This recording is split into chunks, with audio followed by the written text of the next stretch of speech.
Wait, here's your lighter. All right, I got sound. This show is brought to you by Score Big. The next time you want to go see any show or sporting event, go to Score Big first. Go to Score Big and enter promo code Joey at checkout, and you'll save an extra $20 off of your first ticket purchase. And go check out the Score Big app for your iPhone. Scorebig.com/ and use promo code Joey to get the $20 off of your first order. And the show is brought to you by Headspace. Go to headspace.com/Joey and download the free Headspace app and begin their Take 10 program for 10 days of guided meditation. That's headspace.com/Joey. And the show is brought to you by Onnit.com. Go to Onnit.com and use code word church to save 10% on all of their optimization products. That's Onnit and code word church.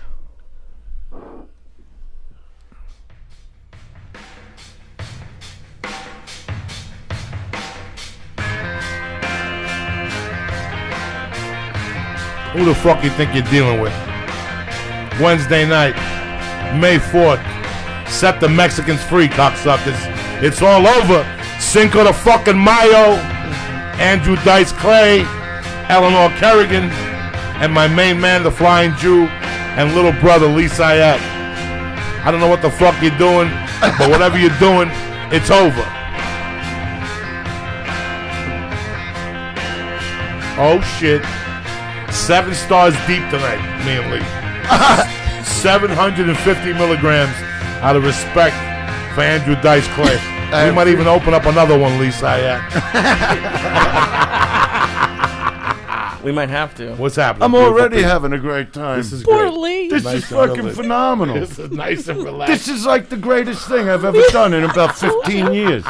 This is Like, nice and no, quiet. but besides the fact that when he hit that music, I'm bobbing along because I'm all fucking stoned out already with Joey D, Joey Coco, and the Flying Jew Lee, and Eleanor J. Kerrigan. Whoa, I got a J. No, but it's this setup I like. This Yeah, the vibe is great. This is like what I like in my house. This is like what my room looks like with the lights. That's what I like. Mm-hmm. That's who I am. The ambiance. She'll tell you. yeah, everything's knows. lava lamps and like, you know, that psychedelic kind of feel to it. It's like We have lava lamps? It's like No, we don't. We need a lava lamp. Lava need a lamp lava would be lamp. good. Like- You need a big like one. Wheels always tell you got to get a lava lamp. Yeah. Okay. No, Uh-oh. I got to get you a lava lamp There for you this go. room. Where do you get the lava lamps at? Nobody, you can't get them. That's What's with the question, Joey? not I know. true, but I'm always curious. No, I no. forgot all about the fucking lava lamp. There's just 10 of get them. like- Wait, so wait. many in his house. 2, 3. Are you counting in your house? There's 8, 9 if you count my closet. You know, because I got to walk. Lots in happens closet. in the closet. Yeah, the closet's good. Closet's like a lounge in my bedroom, you know. But Wheels puts it the best. My friend Wheels, which you know, Knows people Wheels. are going, "Who's Wheels?" You know, is one of my opening acts, and he's my first best friend, which I don't know. Okay. But he This tells is me, so he goes, weird. "No, because we're talking about the lavas." He goes, "You know, it's one thing to want to bang a lot." He goes, "But when you bang," he goes, "it's an absolute production number just in your bedroom." Like Max would talk about it, like, you know, because I used to know Eleanor, like in that way. And like in between Eleanor and Valerie, You don't say that. it was like, say what? That's a between. terrible thing to say. In between. in Like, between. Well, I'm not looking to embarrass you in any way. what's like, too embarrassed? There was like 15 girls in between, maybe more. But that's what I'm talking Oh, about. okay. Yeah, so Eleanor would get me these girls. That's true. No, but the bottom, but she knows like firsthand, like the room's got to have a vibe. I'm not like the type Yeah. of guy that just wants to It's dim not his, like boring. Yeah. It's like an event. And it's instant. When it starts getting dark, a different combination of lights goes on every night.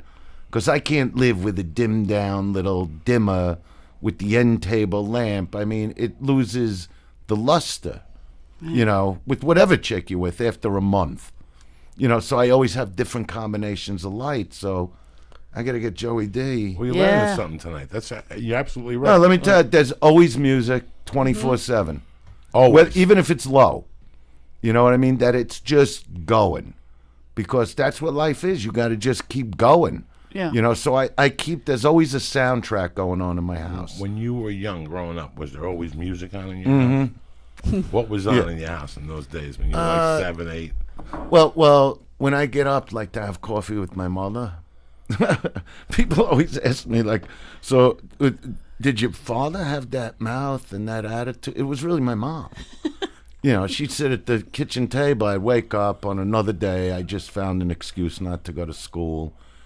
And she wouldn't even bother me with it. She'd go, you know, pour some coffee. And she'd be smoking like a 120. She smoked these like Virginia Slims The long 120s. Long ones, yeah. And Sinatra would be on. There was William B. They would call this DJ. And he would play Sinatra for hours. Like Sirius does it now. Yeah. In Brooklyn. You know, so that's what would play, you know, when you get up in the morning, like 12, 1, whatever it is. You know, because she was a late riser too, so that's why I could get away with not going to school. You know, and then I come out of my room, I go, I can't believe I like forgot to go over there. Forgot to go. And look, there's snow flurries. You really want me out in that? And she loved the company, so she'd go, you know what? Pour a cup of coffee. You know, and we'd be listening to Sinatra. So She great. gets hungry for cock at 8. I don't think Remember those are that? the words. That's different. Those are different words. You reminded me of this shit when I did Joe's podcast, when you started singing the contents Oh yeah. of my bowl is on your face. My wedding song. The bottom of your ass is a very fine place. You have a great voice. He really does. He really can sing. And then I we mean, swing. She yeah. gets hungry for cock at 8. I always, sorry. I grew up in a house with music on. And this house I'm living on does not have music. What? I have music in the room. No, with you a gotta have. computer. So know what I'm besides saying? the lava lamp, I gotta get you something to play music. No, I brought this over here. See, that was my little... I got that. My The little exact thing. one. Fucking tremendous. You put the It's iPod amazing. in there. Yeah. And it blasts. That'll blow. Blasts. That's And a I little brought it round over one? here. Well, yeah, I yeah. do Yeah, want to yeah, say, because right. we just like got into the music and everything, but I got to say, I'm thrilled to be on your show. Oh, tonight. I'm I've been looking forward to it. I know we got to postpone our gig, you know, in San Francisco. Right. But we'll make it up. But yeah, and I was excited about that because what was I telling was you on the excited phone too. about him? What he's going to do Oh in front yeah. of me? He's just And then gonna what I'll do? annihilate and destroy them. Yeah. And he said, I'll tell Joey, don't leave nothing. Yeah, I'll say come don't leave anything Yeah. so I could just sort of come out and And relax. just fucking... You know. No, he likes to come out and just ride that wave, you know? Like Yeah, it's- I'd rather come out after a kill. Like Eleanor's a killer on stage. I've Eleanor's been a telling her killer on stage, lately. yes. Thank you. I go, you know, it's becoming like hard to follow you because come along you know with it. I got Unbelievable. when I come on stage I go to nothing. I don't care if you got a standing O, if you just crush them. I'll take my applause because they feel they need to do that, and then I'll just go to nothing. I'll take a few minutes just Yeah. to walk around, relax. It's almost like he resets the room. Like Yeah, he you just gotta takes reset your it. time. How many years of stand-up, Andrew? Nearly Altogether? 40. 40. Wow. Do you know what the experience is? He could control the room. When he used to, when we'd be behind the Comedy Store, and he'd go, tonight I'm going to go up there and watch what I'm going to do. I'm not going to talk. I'm not going to talk. Yeah. I would go home, and say, this isn't for me. Why does he want to go up there and talk? Jesus Christ, I don't know how many times that Because tooth. he made me You move. got I that can't believe he fucking- got me stoned out before we even give me another hit. Of Oh, this. no, this Well, is and fun. I'm in a cloud of smoke. Oh, yeah. By the Fucking way, I Joey can't see Coco. a thing. But Maybe you'll hire He me turned after the this. lights I out. don't I don't know what's happening in here. Jews? control on stage All right, is let him talk. confidence. Absolutely. Listen, man, there's a couple people who break down comedy for you, and Andrew's one of those people. Like behind the Comedy Store on those stairs with the cousin, Oh yeah, you remembered your Don cousin. Barris, and he would just school us on little things, and I would go home and go, "What the fuck was he talking about?" Because he was telling me about things I wasn't ready for. I was 5 years ahead. Yeah. I was 5 years behind of Right. getting to that control. But when he told me about the fucking, I'm gonna go up there and not say dick, that's how I became a storyteller, Lee. Yeah. Because I went home and took that onto the belly room one night and said, that's the control level. Not saying dick. For years, you could tell an amateur comedian, he wants to run up there and tell his material. Yeah, I've seen A people pro slows down. No matter, you could listen, ISIS could come into the comedy store and blow up the corner, and Andrew come up and wait and suck them into their world. It's a fucking gift. No, it's true. It's a 40, it's a 20. It takes about 11 to have the balls to fucking, especially in a big room. Tuesday at the Librarians Club don't mean dick to nobody. But in front of 200 people on a Friday at the store, when you're just following Margaret Cho or whoever, it's a hot night. Yeah. The control of the audience. I was the guy that always followed Eddie Murphy. At first I'd have to, beg Mitzi to do it, but then I was her guy, like to follow Robin Williams, Eddie Murphy, and Richard Pryor when he came back from the burn incident. After that. And honestly, I didn't think twice. I don't know what it is about me. I just look at everything as a challenge. Well, and I've told this story before when the last time I did the Howard Stern show, he says to me, because even after all these years, I still baffle him. I just see it in his face. I mean, he's the greatest, but I still get him with shit because he says, this is like after the Woody thing happened. And people were going, you're going to win the Academy Award, all this shit. And I'm like, no, I'm not. I just wanted to do a great job. And that's how I really feel about those things. But after I did Woody, because I already did another special, I did Entourage, the final season. So the Woody thing, blew it up. And Stern is asking me, he goes, all right, so let me ask you a question, Dice. He goes, you'll build your career to an absolute pinnacle, and then you'll destroy it. Why would you do that? And my answer was, for the goof. Yeah. Just to see if I can go do it again. Jesus Christ. And there's no guarantee of that. No, but you've done it Yeah, and now I'm at that point again. That's what's going on now. But I'm not going to blow it. I'm not going to blow it for the goof. Do you remember 10 years ago, everybody kept saying that they were going to release the fucking Marlon Brando tapes of him teaching an acting class in the Valley? Oh, that's hilarious. No, yeah, for a while before he died, Uh-huh. it was a very secret acting class. And he taped all the classes. And for years, people were going to release them. Where we fucked up, Andrew, was not putting a camera on those stairs. Oh my God! Because that was my college 101. You told me a story that you were at the store one night, and that they call you at the house, and they're like, "Hey, it's Michael Douglas. He wants you to go do a movie. Oh no! He wants you to go on the 4th of July, and don't bring a jacket." And then you kept smoking in the makeup chair. No, I'll give you that story. I know what you're doing. I don't know. From the beginning. They call. No, this Princess is what happened. Corey. Yeah. Okay. Princess Corey calls me and says, wait, who's Princess Corey? You don't want to know. what do you mean? You don't know. He's too young. He's 27. He doesn't know Princess Corey. She used to be the town coordinator. I'm so No, I know. No, I know. I'm helping them, the listeners. So she used to be the town coordinator at the Comedy Store. Yeah, because you two are so high right now, and Lee is sleeping. I think. It's Oh, like my God. You all right, Lee? I don't know what he had me smoke. Fuck. But even if these colorful lights weren't here, I'd be seeing them. Yeah. Yeah, he doesn't smoke anything like I light. feel like I'm in a Doors video. I don't know what's I'm happening not right taking now. another hit of Joey Coco's pot. I'm sorry. He's so high right now. It's hysterical Oh my to look God. at. Me too. I'm out of my So tree. wait, so Princess Corey called Princess you? Corey Princess was Corey calls you. talent coordinator at the Comedy Store, and then go ahead.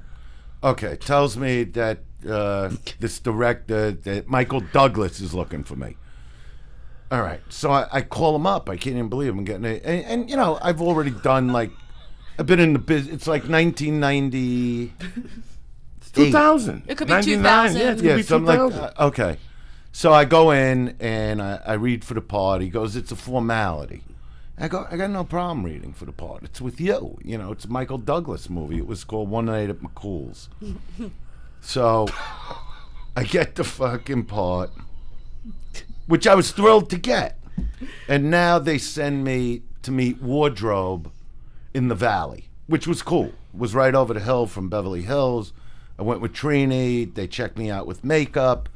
And the makeup girl says to me, you know, you're going to be in makeup about 2 hours a day because we put these tattoos on you. And I go, yeah, no problem, as long as I could smoke. And this is a long time ago already. And she goes, oh, well, there's no smoking in the trailer. I go, well, there's no way I could sit for 2 hours and not have a cigarette. You know, so, you know, if we got to get our own little trailer, let's just do that. But this was also a time where people were still like, if they didn't like Dice, you know, they would look to attack, and I'm trying to be nice. Haters, big haters. So now I get another call in a few weeks, and I'm sitting out at my pool. Let me lay it out for the people. I had a big mansion in Beverly Hills on 1.25 acres, which is like unreal. I mean, I'm from Brooklyn. You know what I mean? I didn't grow up on 1.25 acres of just grass. It was unreal. Yeah. So I'm at the pool with my wife Trini. People, you got to understand, I'm all fucked up right now from Joey. So if I'm telling you a little slow, it's because I'm all stoned out, okay? So anyway, the greatest pot in the world, by the way. Joey, you should start selling the pot on the show. Oh, please. That's the next I would pay a lot of money for that. This is true. So I'll be your dealer. So anyway, I get a call. We're sitting at the pool. Max is a little baby. Dylan's a little baby. And I get a call. They want to see me in wardrobe and makeup. And I go, yeah, okay, I'm coming right over. And they go, no, we're all the way out. Like, they were like an hour away somewhere. Oh, jeez. And I'm going, are you fucking kidding me with this? I got to get in the car so you see how a shirt looks on me? You know, I'm sitting at a pool here. But I'm like, all right, I don't want to have a problem with Michael Douglas, right? So now I go, because I'm always making friends. You know? I'm just always making fucking friends. So I drive all the way out there, and again, you know, the makeup lady starts with me. Well, we're not going to be able to have your own trail. I go, then let's just sit the fuck outside. How does that sound? Well, you put the makeup on. We'll just sit outside. So now I get a call from Michael Douglas. And he gets me on the phone, and he goes, you know, I don't know what's going on. You didn't start filming yet? And I go, yeah, what's the problem? He goes, well, I heard you're antagonizing, you know, the makeup and the wardrobe women. And I go, they're starting with me. I'm the nicest guy in the world when I'm not on stage, you know, and they're starting with me, tell me what I'm going to do, how I'm going to do it. He goes, you know, let me tell you something, Dice. He goes, I went to bat for you on this film. I go, well, who the fuck asked you to? You know, I don't know you. You know what I mean? I'm glad you want me for your movie, but I didn't say, hey, you got to go to bat for me and tell people that you want me for this fucking movie. I go, and I didn't do nothing. I go, look, Mikey. Mike. No, he liked that. I think he liked it because he didn't say nothing. You know, so like I call Donald Trump, I call him Donnie. You know, I'm the only one that calls him Donnie. So anyway, I go, look, Mikey, take it easy. I go, I'll straighten everything out when I come there. Don't worry. I got this covered. And he goes, okay, because, you know, I really want you for this film, but, you know, I can't have, you know, anarchy on the set, you know. So this is what I do. You know, I would make all these mixtapes. Oh, yeah. And the movie was called One Night at McCool's. So I make them the morning tape, which, as I told you earlier, it's sort of, we're doing a callback here. It's all the Sinatra stuff. It's the McCool's morning tape that they could play in the trailer. Okay? All the Sinatra, Tony Bennett, Bobby Darin, Louis Prima, Liza Minnelli singing, and the world goes around and around and around. Okay? Now they got the McCool's after lunch tape, meaning nighttime, which is all the 70s disco leading to crazy house music. So I come in there not only with the tapes, because I didn't know their setup, I buy them these giant fucking boom boxes that light up. All right? So we put on the music, and now here comes Matt Dillon. He's the star of the movie. and he shuts the tape. He just comes into the trailer and he puts on some fucking oddball shit, like artsy. And I look at that, and I love the Dylans, both of them, and Matt's, the greatest. But I said, what are you doing? He goes, no, I want to listen to this. I go, yeah, but who asked what you wanted? Look what we were all doing.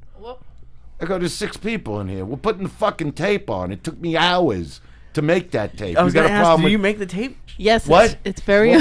What? You made the tape? Yeah, I would take CDs, and I had a mixing board. So I'd use 2 CDs. If you date them, we'll make you one, too. Yeah. I got a couple of them. And I mix it onto cassettes. So it's like a real DJ. Okay? So bottom line is, Matt really didn't give me a hard time because everybody's looking at him. And I said, look at the boombox I bought these fucking people. It's beyond belief. But I did decide at that time to fuck with Matt Dillon for the rest of the shooting of the film. And he did a movie. Oh, wait. I got to finish what happened. Wait. Oh, my God. I will come back so to Michael up. Douglas. No, because that's the end now. So I get these boom boxes. I play the music for everybody. I straighten out fucking Matt because he knew, I'm Dice. That's it. We're going to listen to what I want to listen to. And, but he's the coolest guy. But I did keep questioning him about a scene in the movie My Bodyguard. It was a constant.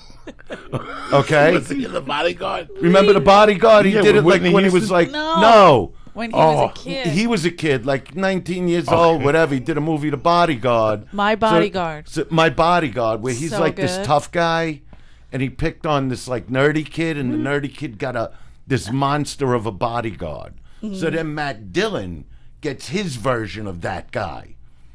And what happened is Matt Dillon's bodyguard, threw this motorcycle in a lake that the nerd's bodyguard like really took time, like this old fucking bike, motorcycle, and he threw it in the lake in the movie. So I come over to Matt Dillon, but I stay on it, and I go, Matt, let me ask you something. I go, the movie My Bodyguard? I said, you know the movie My Bodyguard? Eleanor, I'm fucking talking. I'm showing him Matt Dillon in the movie. We don't have to know go the to the movie. internet. Okay. So he can see the Matt Dillon's face. See, How young he This is. is why I don't go out with you no more. I'm thrilled that we don't go out anymore. No, this is why. Because when I'm doing something, you start doing something. Well, I'm trying to get to the point of the story. I mean, you're telling a story.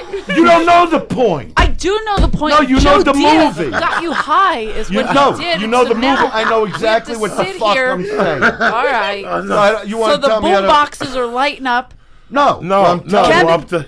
He's Matt going up to Dillon's- Matt Dillon Wait at a the minute. lake. At the, So Hey, Mike. I say, yeah. I know the show. I know the movie. I know you know the movie. So I go over to him and I go, you know that scene in My Bodyguard where Mike throws the motorcycle in the lake?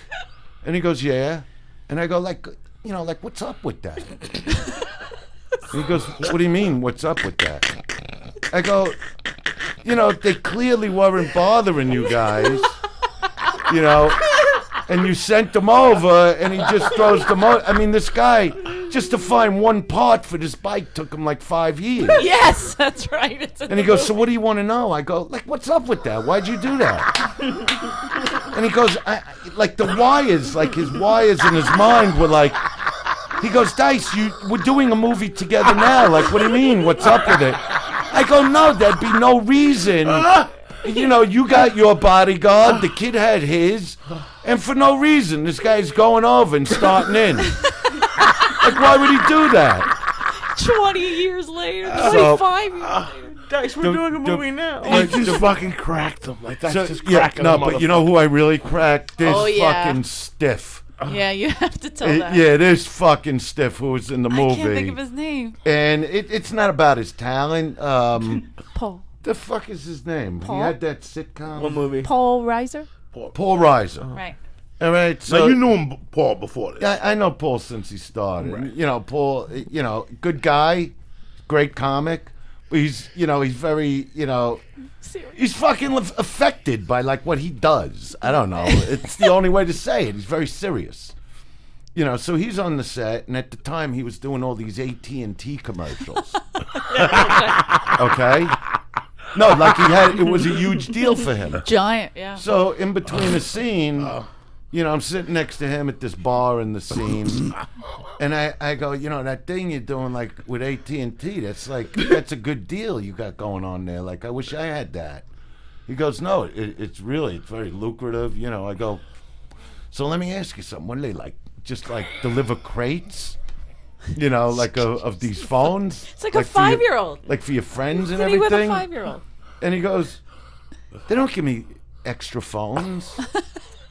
I go, you didn't put that in your deal? Like you get like a crate of phones for like your family and your friends?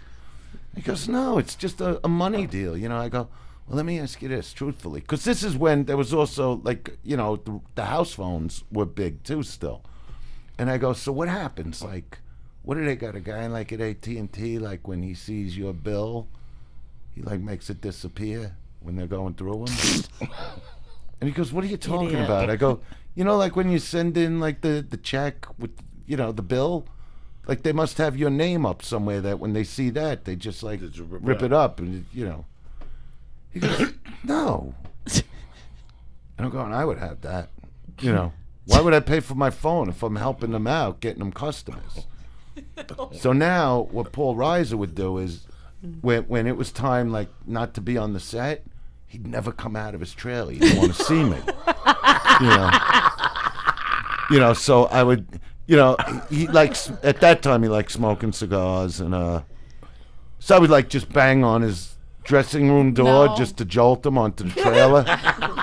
Because I know he's like all chill inside with the cigar, and I'm like, fuck you, and I'm banging on the door, and I'd actually run away so he would never see. I bet unless he listens to this podcast, he never knew that was me.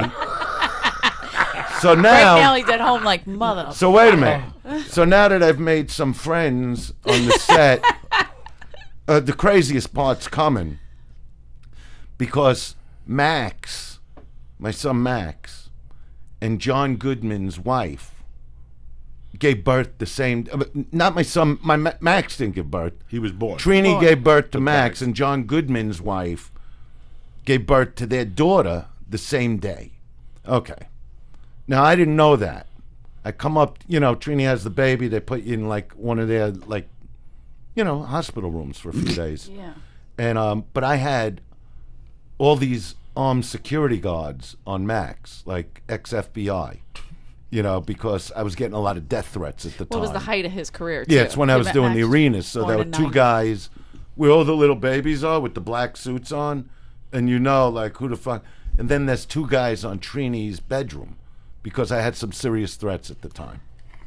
So I come walking down the hallway, and there's John Goodman standing outside, I guess, his wife's room. And he sees me and he goes, oh, now I get it. Now he gets it. Like, he didn't understand why there were all these, like they're carrying Glocks, these guys. It's newborn babies. Like, what's going on up here? And that's how I meet John Goodman. Now, a few years later, actually 5 years later, because it was going to be Max's 5th birthday, is when I was doing the One Night at McCool's. And he was the other star of the movie. And John Goodman's the greatest. He's one of the greatest actors ever. He's just a great guy. But, I could ruin anything. Wow. And so Max's 5th birthday's coming up, so we're making a big birthday party. So I say to John, I go, why don't you come over with your kid and your wife and whoever you want? I'm making this giant 5th birthday party. He goes, yeah, that sounds great, whatever. So he wasn't at the party. Okay? So, and there was no guarantees coming to the party, and I know that. But I can't help it. I need something to do on the set when I'm not filming. So I see John Goodman, and I sort of give him a little attitude. I go, yeah, how you doing? And he goes, no, good, you all right? I go, nah, What? I don't want to say nothing, Remember, we were going to share the birthday parties? And he goes, No, Dice. I said, maybe we'll come by. I said, everybody, I had over 100 people there. Everybody was waiting for you. Even the Batman I hired hung out. and the Power Ranger hung out because John Goodman's coming. I mean, the celebrities there, but the point is, your daughter's 5, Max is 5, and, we're all standing around twiddling our thumbs waiting for you, and you just say, fuck you, Dice. Oh, fuck you, fuck your family. And he's looking at me going, I'm not that kind of man. If I told you I was... It was like in passing conversation. Like, did I take your address, he says? I go, it's not the point. The point is you said you're going to be there. And now he's looking at me. I think the guy's like, he's starting to get heated up. And he's like, well, look, if I make plans to do something, I go through with those plans. But we didn't make definite plans. I go, you know what? Matt was right next to me. Should I go get him? He's go, Matt Dillon? I go, the guy felt like he was on fucking trial getting his morning coffee, And then I look at him and I go, I'm just fucking around. How you doing? Everything good? Is this first thing Monday morning? Yes. Immediate. How did you get 7 to in the finish morning that film and do so well? Well, with I had all those people hating you. Because I played 2 characters, and the second one tried to kill everybody with a machine gun. You. Yeah, that scene. Yeah. That was a good scene. So anyway, with Michael Douglas, when he shows up on the set, because of the boom boxes and the tapes, all of a sudden he's got his hands over my eyes, and he's like, "Guess who?" That's happened twice in my career with the Guess Who. One was Travolta, one was Michael Douglas. So he goes, "Guess who?" And he goes, What has happened on the set? He goes, people are more excited about you being on this set than Matt Dillon. Like, what happened? Everybody's turned around. I said, I told you it's all going to be good. I got the disco tapes. I got everything. You know what I mean? I got the boom boxes. I know how to come to a set. I go, it was just that makeup girl. Go straighten her out. So me and Michael get kind of tight, right? So after the movie, he's going to take Katrin. Oh. What? No, it was just funny And the that way you Katrin said it. Zeta-Jones Yeah, you're right. to Europe for her birthday. Oh, yeah. So I'm smart, I like the guy. I want her to have a great birthday. So I make him birthday tapes for her. Okay? He does make a hell of a tape. No, wait a minute. I make her birthday tapes. Then I go to a sex shop. I figure I'll do a little shopping for them. And I buy her this hot fucking number. I know how she looked in it, every fucking detail. That's the worst thing you can do to buy lingerie for their wife or girlfriend. Yeah, but this wasn't normal lingerie. This was no Victoria's Secrets or Fredericks. This is the real deal. This is me going to the street. I understand what you're You know saying, what but I'm saying? you don't think that's offensive, like to buy a woman? Did you ever see her? Yeah, we all did. She's Yeah. famous. Yeah, she's hot. I've seen her. Exactly. So what am I going to get her? A robe? A terry cloth robe? I got her something You're okay hot. with this? If somebody bought Terry lingerie, you'd be like, "Oh, thanks. Hey, Terry, go put that on." You know what? He's so Listen, high. he's loving the story. Can you let the man love the story? All right, fine. Go ahead. All right, you're buying her So Cafezita. I find her this hot fucking number. I could just see like how her ass cheeks would stick out because I seen her in movies. Inappropriate. I studied her a little and like that one she did, like was it not Cabaret? What was Chicago. Chicago. So I saw her in some outfits. I'm going, all right, her tits. They're not the biggest thing in the world, but I can make them look great. You know, I mean, they're nice. They're normal. They're regular big tits. They're not like, kettlebell tits or anything like that. That you look and go, what the fuck is that? It's an actual human What the telling fuck a story, is by that? the way. Ball tits. With fucking these big Kettlebell. fucking tits banging between your head. You know what I mean? So I get it in negligee, and then I pick them up. Some like, the best lube in the world. It's the kind of lube that if you put a little on your fingers, it'll be on there 10 years from now. It doesn't dry. It doesn't believe in getting dry. This is true. I still have some. Yeah. On I'm not going to say the name of it unless they want to pay me $1 million fucking dollars, but I call it Silk. But Yeah, that's not the killer. name of it because that's what it feels like, okay? So I get him that. I throw a toy or two in just to, make the box look right. Couple things that, vibrate a little. But stuff, like he can't go into this place and get it, so I figured that, so I give him the box to give her, right? So now I'm watching TV Okay, not even kidding. And it's like one of the entertainment shows, like Entertainment Tonight, and they're showing her birthday party in a disco in Europe with Sean Connery, and Michael Douglas is talking about how they're playing Dice's disco tapes. That's what's being played in this discotheque right now, because I really blend them and mix them. And then I get a call from Mikey saying it was the greatest fucking birthday she's ever had. I go, tell me, you got to tell me, how'd the outfit look? He goes, it fit perfect. I go, and the other thing I put in there, the silk, and he knew exactly what I was talking. He goes, you got to tell me where to get it. I told him like where to get it. And I go, but I don't know if you should go in there, so you call me and I'll get you like a dozen bottles, whatever. And that was the end of one night at McCool's. Because it makes sense for him to go in there. Now let me ask you something, man. But I love that guy, Did you ever fucking think, like you told me once that you started out as a Travolta impersonator? Oh, yeah. Did you ever think, like now, you have your own show on Showtime, all that's surpassed. Did you fucking ever think this all started with your dad driving you to fucking be Travolta at some roller skating rink or something? No, at Pips is where I started. Pips Comedy Club. The Jerry Lewis into Travolta. Honestly, I just got to tell you the truth. I believed I was going to be as big as I became.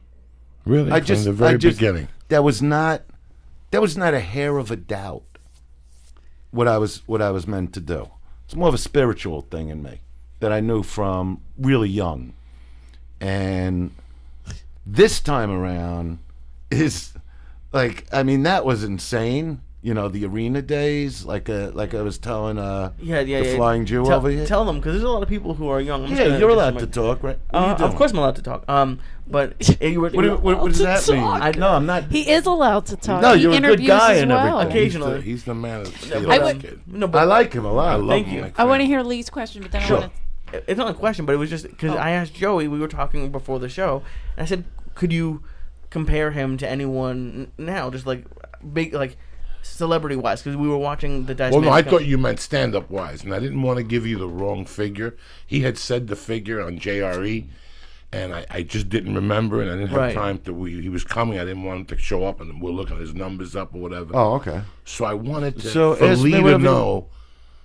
I wanted Lee to understand. Lee, Lee, what year were you born? 88. Ew. All right, was all right. The Rodney Dangerfield special I was on that blew me through the roof aired Saturday, February 13th, 1988. When's your birthday? July 20th. I wasn't alive yet. So you weren't even born yet. No. That's cool. But I knew what that special was going to do because I was really prepared for it. It's like I've never been the guy when you tell me you're going to give me an opportunity. I mean, I build it in my head and I take it to a certain level that there's no stone left unturned. Okay? So when I got the Rodney special, and I'll never forget getting it because I went on at the Comedy Store to showcase for him. And then, you want to hear from him. Did I get it? Didn't I get the special? Because his specials made like Kennison and Seinfeld and Roseanne and all these big time comics, And so when I showcased, I came over to Rodney, who you can't get a straight answer from, and I'm going, so Rodney, what do you think? He goes, you're wild, man. Okay. And I'm going, no, but did you like it? He's going, you're all right, man. Okay. Funny, And I go, yeah, no, and I'm following, so now I wait. I don't want to bust his balls. But it did get to the point where I said, hey, Rodney, you got to tell me, am I on the show? Do I got the show? And he goes, you're going to be great, man. Okay, you're going to be great. So I get ready for this fucking thing. Like I'm going for the heavyweight championship. I'm doing physical training on top of going on every night at the store. I didn't care if it was a packed house. I didn't care if there were 2 fucking people in the room. I wouldn't care if the room was empty. Just that I could practice, because the one thing I knew was anybody being filmed, getting a shot of a lifetime's going to be a little nervous. I'm going to be a little nervous. So I don't want to worry about the jokes. I don't want to even think about the material. All I want to think about is the performance, what people are seeing in their houses. And I knew the first night. So when I got dressed, now I do the Rodney show. We stay at the Regency in New York, and I was with Trini, and I put on the whole outfit I wore with this giant fucking Harley Davidson buckle, the glasses, everything. And I said to Trini, you meet me at the club. I want to walk the street and feel it. I'm going to walk there. And let me tell you something. When I walked down to that fucking hotel, you could feel people looking. It was like a fucking superhero coming down. The buckle is the size of my license plate on my car. Okay? The glasses are bigger than my head, whatever. So I come walking into Dangerfields, and they're just setting up, and Rodney's there, and he comes over, and he goes, how you feeling, man? And I look at him, I go, tonight they get disciplined. Tonight, Rodney, they pay. Oh. And he looks at me, and he goes, okay, man, they're going to be disciplined, okay. You're not mad at anything, are you? He goes, and he just kept repeating, they're going to pay tonight. Okay, I got that, And I knew after the first show, and it was funny because, Barry Sobel was on that special. Oh, yeah. And he tried to wear a motorcycle jacket. Right, that's right. And Rodney goes over to him, and he goes, what are you wearing tonight, man? And Barry's like, yeah, I'm going to wear this. He goes, if you're going to wear that, you're not going to be on the show, okay? Go get your baseball jacket.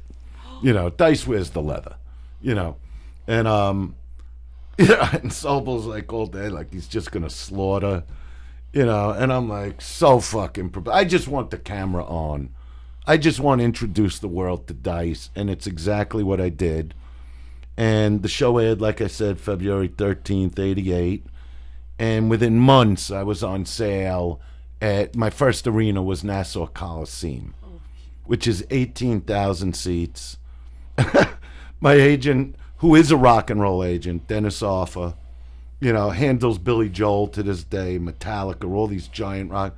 But even he was like, why do you think you could sell it? He goes, Billy Joel sells out Nassau College. Because I called him up. I said, what's a place? I did 1,500 seats in Manhattan, a place called Town Hall. Now I call him, and I go, what's a place like Madison Square Garden, but not the Garden?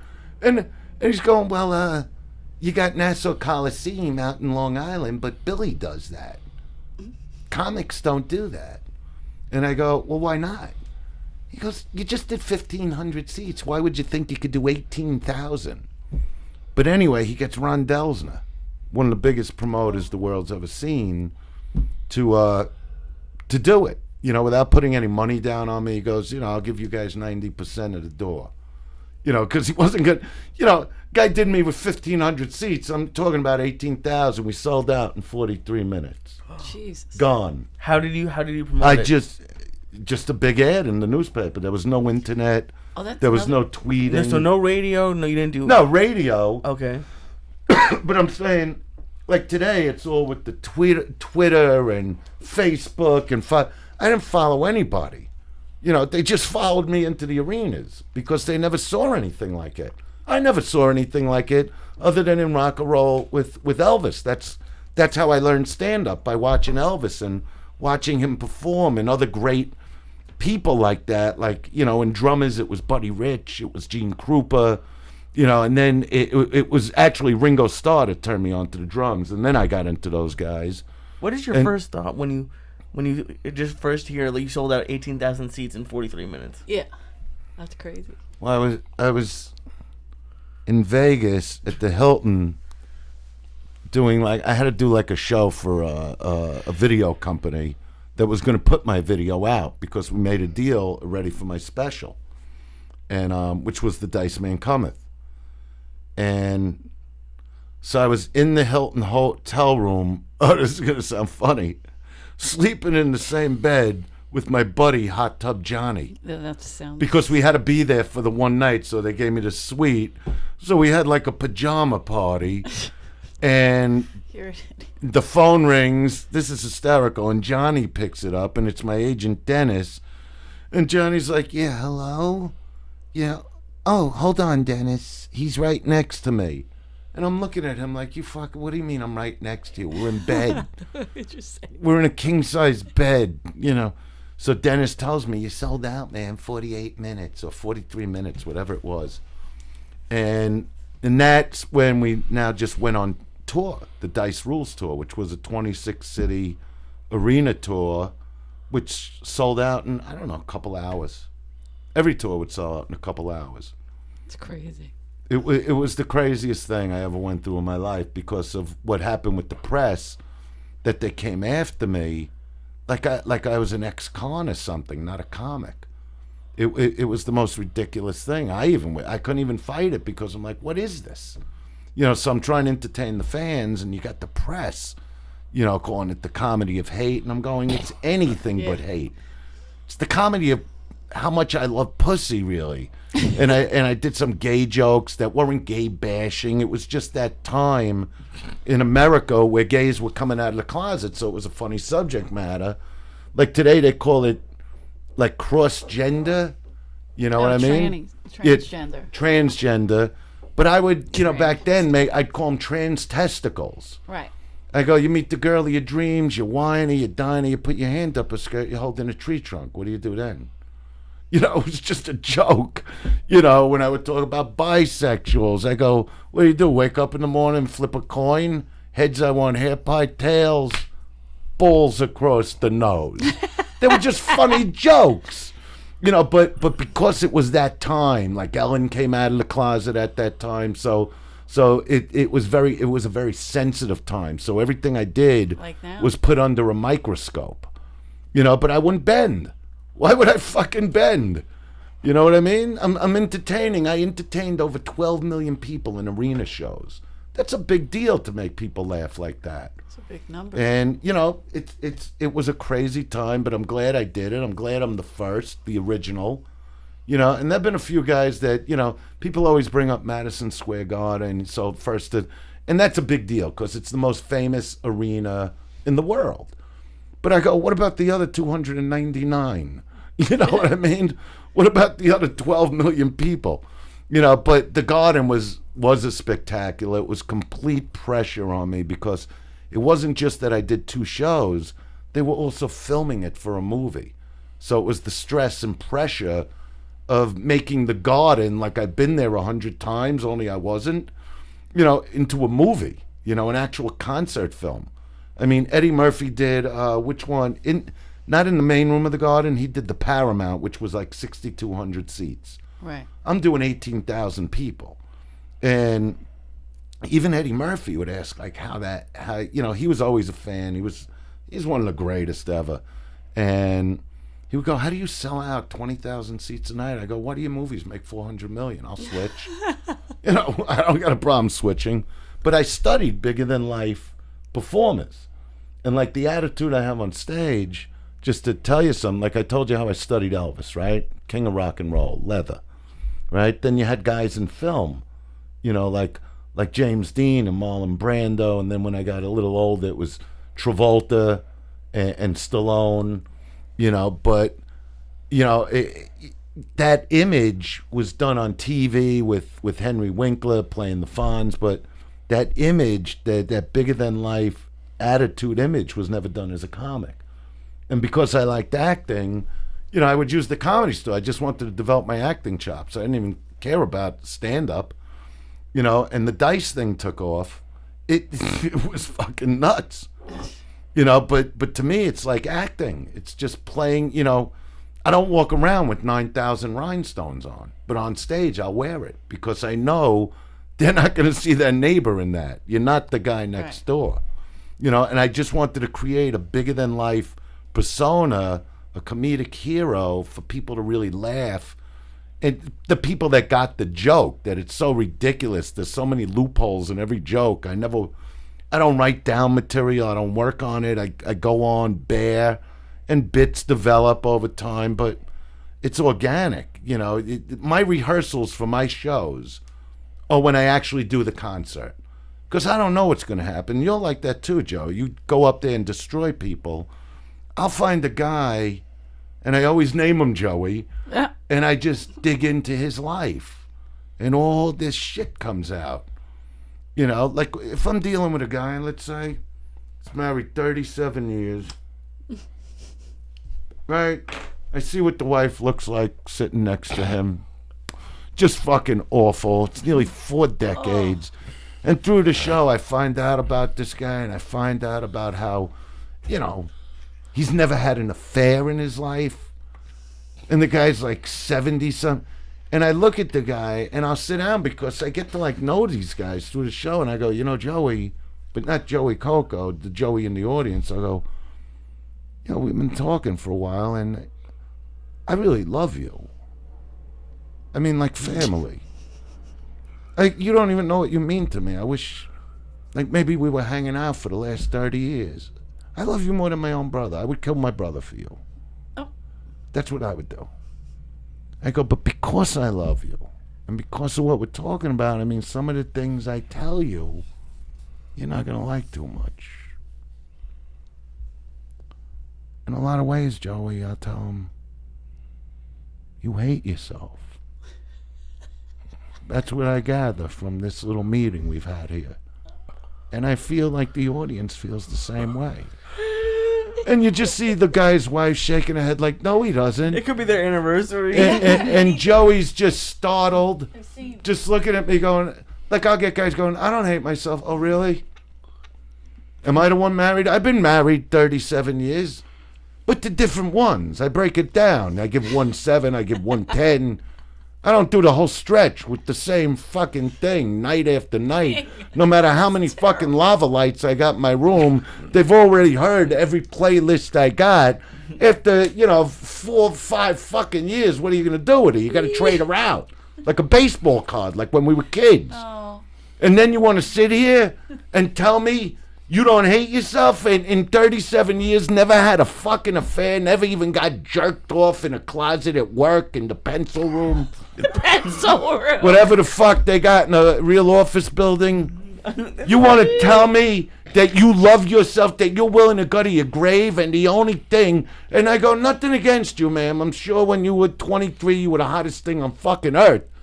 But today. But you look in the mirror every morning just like everybody. And that's what he's still got to fuck. Do you think he loves himself when he's got to bang you? When he's got to look at you again? 37 years, break it down. What? How many times a week? How many times out of the year? Blowjobs, banging, jerked off, fuck her in the kitchen while she's doing the dish, throw her back at the dish. Where's that romance, Joey? Where's the romance of fucking on your countertop, catty-cornered? The same countertop that maybe people will be at 24 hours later for Thanksgiving, dipping like chips and chip. And you know what you did to that filthy animal. I get into their head. So romantic. No, well, the whole act is romance. Pretty much. I mean, I was going to say, do you do a lot of Valentine's Day shows? I got to ask you 2 questions real quick. Yeah, hey, whatever you want. What was the release date of The Dice Man Cometh? And that was taped in Philadelphia, correct? That was New Year's. The Rodney special aired February '88. Let me get a pen, Lee. You got a pen over there because I got to figure this out here. But the pencil closet, you got to get in there. So the special aired, Rodney special airs Saturday, February 13th, '88. Okay. And then my special aired New Year's Eve at midnight, '88 going into '89, like at midnight. Wow. So how many months later was that? 9. Oh, look, what are we figuring out? Time frame. 9 or 10. Then give me when did... I love time frame, like I'm being questioned. When did Ford Fairlane come out? What was the release date? That was July '90. Jesus Christ. Wow. I was still in the fucking halfway house. I'm just figuring it out. Yeah, I'm from the figure out. I'll give you the answers. I'm going to blow your fucking mind. MTV situation. That was '89. Ooh. When I got banned for life. I couldn't tell you the month, though. Okay, so New Year's, when his special gets released, I'm locked up. I don't know who. I don't know. I don't know nothing. Oh, you've told me. Go ahead. No, I don't know nothing. I'm in a fucking AIDS unit. Yeah. That's why I celebrated New Year's Eve at the camp, because they had kitchen and drinks and food, and everybody that was cool could go into the HIV unit. There's only 4 guys with HIV. but they had cable TV. The government had to do a whole thing for them. Yeah. So I don't know nothing. I get out. I'm in a halfway house, and the dude from Jersey, my roommate, older than me, keeps telling me, you got to see this guy Dice. I'm in a fucking halfway house. I don't got time for no fucking Dice. Yeah. Dice is only going to get me in trouble. Yeah, I Sounds like trouble. But he always was a big stand-up guy. He took me to see the guy from Boston. This is very interesting. He took me to see the deadpan guy. Stephen Wright. Yeah, Stephen Wright. One year, he won tickets from a radio show, and then a year later, he takes me again. And this is weird. I'm with the same guy, and we walk out, and he goes, what'd you think? I go, it was great, but he said the same fucking jokes as last year. And I remember walking across the street with him going, if I was ever a stand-up comic, I would change my material up a lot. Like, at this time, I'm not even, Andrew, I'm not even thinking about doing stand-up. This is something that's, I listened to Richard Pryor and not Belzer, the other guy, David Brenner, and Chico and the Man, and, whatever. And then all of a sudden, I get locked up. I come out, and he's my roommate. I had lived there before I got locked up. And he's telling me about this Dice character. And I'm going, I don't have time for this shit. Will you stop? I gotta go. I'm gonna move. I gotta figure it out. I'm lying to these people. I'm supposed to be at a fucking car dealership selling cars with a suit on. I'm slinging coke with a fucking car. Yeah. With a pager. They call and they're like, where are you? They couldn't get, I had a special permit from the court saying that I could leave. I didn't have to be at a certain, like most people go to a job. Oh, yeah. Not me. I had a garage, but if you went there, it said, come again. Have a good day. No habla español. Yeah, and I would have my car, and I'd go to people's houses, and I'd hang out and watch TV. And one day he convinced me. He goes, just sit, just watch. And all of a sudden, the fucking thing, and I'm watching, and he's sucking me in, I'm watching, and I'm like, okay. And 10 minutes in, I had to go, but I didn't have to. Yeah. That was it. I was hypnotized on the stand-up comedian, his material. And once the fucking material came up about, he came up to me at the airport if I wanted to buy a plant, so I could stick it up your ass or something. I lost it. It was like, that's it. That was my breaking point. Yeah. Like, I knew I could do this. What this guy was saying, this is what I'm thinking as I walk around. I have this. You mean the things people think? I have them. They don't say. I'm an only child, Andrew. Mm-hmm. So as I'm walking up to you, I'm like, look at this fucking mook. In the back of my head, you know what I'm saying? I got my own dialogue, but it's real. Like, it's fucking real. Like, it fucking torments me. It torments people. So I watched the first 26 minutes, maybe 24 minutes, and I said, I got to take the tape. I got to take this VHS. And he's like, I really don't want you to take it out of the house. This guy's like my brother at the time. He was there when I got sentenced. I don't want you to take it out of the house. I can't take it out of the house. Well, but these are hard commodities to get. Yeah. So I had to cut a deal. Now I'm in the halfway house. Cut a deal. So I'm in the halfway house, February of 89. I finally watched the Dice tape, maybe May of 89. They cut me loose, but I come up positive for cocaine from weighing it. Okay. And they put me back in the halfway house. Now, this is where it gets... Now, I've watched this special. At this point, I know it backwards and frontwards. Right. I could turn it off and fucking write the fucking thing out. I went to the halfway house, and I go, what the fuck are you guys going to do New Year's Eve? And they go, we don't know. We'll sit in the rooms. We all got to be in by 8 o'clock. I go, well, listen, what if I rent the room and get Chinese food brought into this motherfucker, and we watch Andrew Dice Clay? And I remember these guys were like, yeah, but the girls were like, I don't know. They were like females in it. This is the same chicks that I would knock on their door. They'd open up the door. I'd give her coke, and she'd drop, suck my dick right at the door. I'd be the lookout for myself while she was sucking my dick. And then she'd lock the door, like just slam the door, and I'd walk away. This is the same girl, like, I don't know if I want to watch that. I heard he's pretty dirty. New Year's Eve, it started with like 9 people in there. But before I knew it, there was maybe 40 people in there. Wow. And we watched the whole special, and I remember like going to bed, not doing drugs, not wanting to do drugs. Wow. Not wanting to do anything, pretty much that I knew that once I got out of here, I had to try the stand-up comedy. Since we've been doing the show 4 fucking years, people always stop me at every club I go to. Somebody goes, listen, listening to Lee, you inspire us to do this, so to go back to school. Yeah. It's the same thing with Andrew. If I wouldn't have seen Andrew pushed me over the cliff. Like, that was it. And then I brought the tape home. My wife was the whitest chick in the world in those days. Mm-hmm. Now, I came out of prison, and she was like the mother. Okay. She became a den mother. Yeah. She wasn't my wife anymore. Right. And I remember putting Andrew on the living room going, sit down. And after like 3 minutes, she's like, no, I'm not watching this. That was the beginning of our divorce. Like, that was it. You smell. That was it. Like, in a subconscious way. Yeah. In a very subconscious way, I knew that this is it. This is my dream. She's not going to squash your dream. And I remember I made her drive me to the Comedy Works. And I got on stage. And this July 18th will be 25 years. Wow. And, and then, like, I go up to the Comedy Store. I become a regular. I'm up there, Eddie Griffin's bumping motherfuckers. Right? Eleanor's up there giving orders. People ODing in the back, those fucking jamokes. Oh. The kid that from Tennessee. But all of a sudden, Andrew Dice Clay started to come up there, and I wouldn't really say much, and it was hysterical. He always came. Because I'm going to tell you how I fucking knew. Listen, I always smell trouble.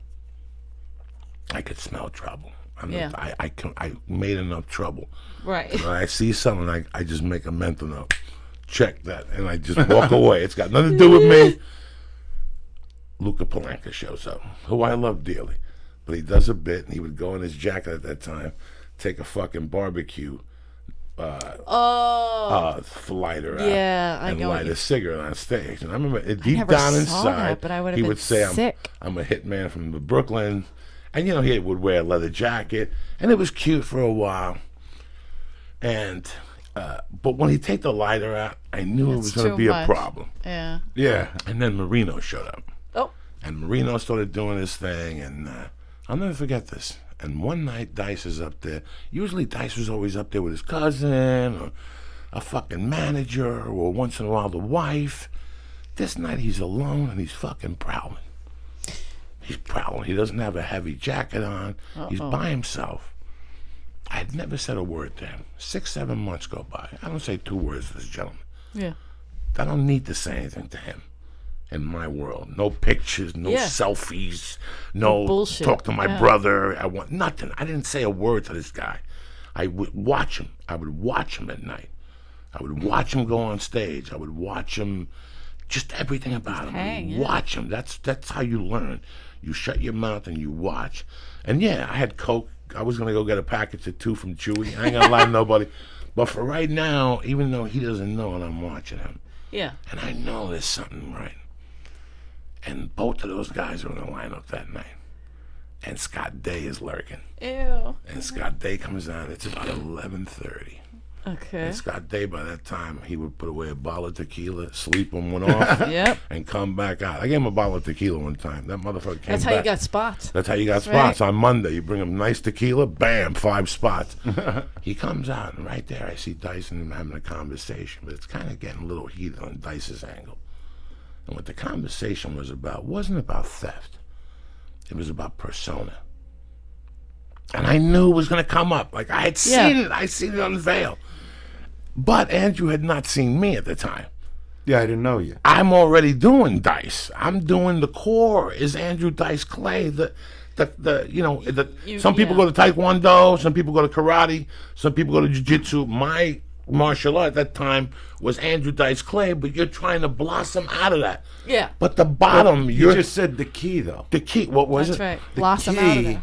You could be influenced by. I told you a bunch of my influences. Oh, yes. But I'm not doing them. Right. You become an original. And so I love what you're even saying now, that I influenced you like that is a big deal to me.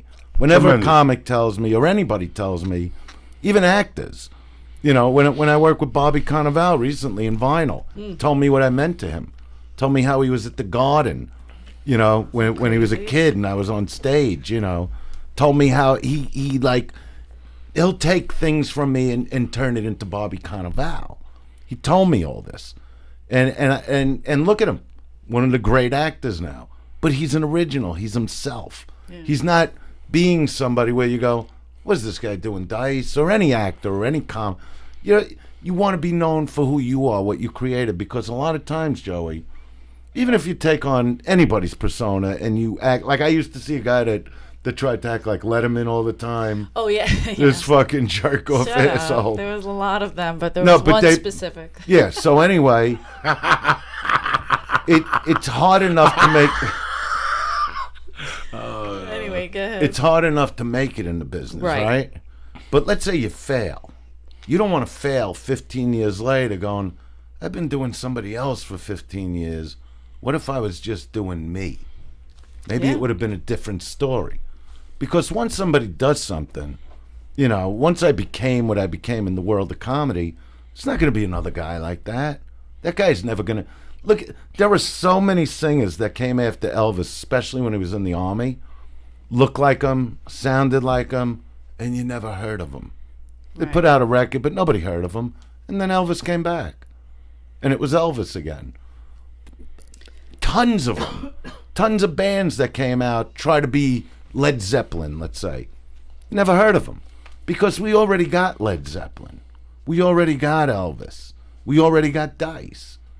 You know, so why would I do a special with you when we got Dice? Yeah. You're an impersonator of that. You got to be and that's what you did. You used the influence. The influence, you know, and you turned into Joe Diaz, the comic.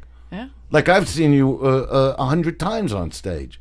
I never think Dice. Ever. Even from the beginning, I don't think I think. I mean, you're as ballsy as could be. You're as loud as can be. But maybe that's what you mean. But your personality shines on stage. And that's what I've always seen, even from day one. Even if you felt an influence, all my influence did for you is give you the opportunity to say all the things that were in your head out loud. Or twist your reality and make it, you know, your stage persona. That's all you do. Any good comedy, any good comic, any great comic comes from truth in their own world, their own life. Yeah. You don't have to talk about your life, but you're going to take things, even when I talk about sex, like I was telling you about my bedroom and the lava lamp. So I will take it and make it a cartoon for them to make them laugh at what they do to each other. Because people put so much upon sex, especially today. I'm just laughing at you. You know, I want you to laugh. A Sunday night at the store one night. Oh, please. And these three little Asian dudes sat at stage right. If you're on stage facing Mitzi's chair, right. They're over here. And Andrew goes up there and he's fucking throwing, you know, bombs and sucking dick and people are laughing. And all of a sudden it looks over and there's three fucking Chinese guys. And I don't know what I remember one line was, you know, that if I eat your father's food, he goes, what's your father on a restaurant? And the guy goes, yeah, that's it. That's it. They just fucking threw gasoline on that. Here, like a softball. Oh my they God! Lobbed it Dice up. was like, what he the hit him fuck? out of the park. I'm gonna eat your food and shit blood for 3 weeks. I'm gonna go to your restaurant, eat a fortune cookie. That's what it was. I'm gonna open up the fortune cookie. It says he's gonna shit blood for 3 weeks. But the best was in Vegas. There was a table full of gay guys, and he's fucking going off on this stuff, and he's talking about in Vegas they're gonna build a casino, and it's gonna be shaped like hotel. Because you remember that bit? Like a big black dick. No, 20 minutes. It's gonna shoot cum. No, hotel casino cock. And Fag's gonna be in the bottom going nah. That would be the big hotel cock. It opened up and the potato juice would shoot out. Hotel casino cock. That's so silly. Because of all the themes in Vegas. You know, some of the It's best. still a good What idea, I say the by jacuzzi way. look like? I can't remember. I was just shaped remember like all a the shrubbery cockhead. was black, and then it was. This is where it's really gonna get fucked up. Like, I learned so many lessons sitting like 3 chairs down from Mitzi's. Oh God, yeah. Just sitting there and watching Andrew go off at night and Paul Mooney. I came home last week and at breakfast I told my wife, and I got to tell you something. At 53 years old, I can't tell you how honored I am that I'm still fucking lurking down there. Even if it's twice a week, that's all I need. Just to let me know You're still in that you're still crazy in the camp, mix. you know. Yeah. People, Adam always says, why don't you call in for more spots? Guy goes, because I still remember coming down here And there was those 40, 50-year-olds that were down here bitching about Mitzi not giving them spots and lurking and signing up on the... Angry. And I go, I don't want to be that guy. I want to come down here and have a great time. Every time I want to come down here, as I'm coming down Laurel Canyon, I'm even listening to music. Yeah. I'm thinking about, like, this fucking thing. Listen, dog, if it wasn't for the Comedy Store, I had nothing. Like, the Comedy Store was my Sons of Anarchy. Like, that was it. Once I got a taste of that darkness and that, you know, you're fucking in there. And all of a sudden, here's the guy that influenced you. And those lessons, like still, some nights when I'm a little fucked up about stand-up, I know what it is. Yeah. I got to go to the back of the Comedy Store. I smoke one of these. Mm-hmm. That's our living room. Stoked, where you just watch the comic and get sucked into his world.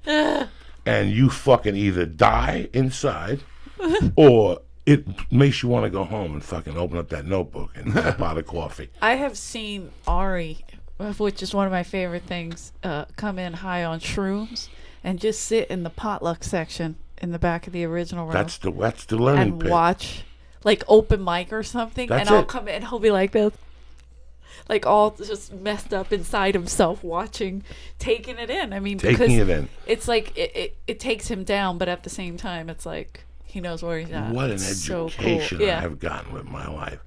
I never... Every morning I get up, I clean the cat litter boxes. I fucking smoke a number. I make coffee. I wash my pussy. After everything's get going, before I walk the baby to school, I sit down and I just write about what the fuck I got to do. And at the end of that, I always go, I can't believe I did something with my life. Right. That's it. I'm sitting here thinking about that. That's it. Just did something in my life. Like that's it. back.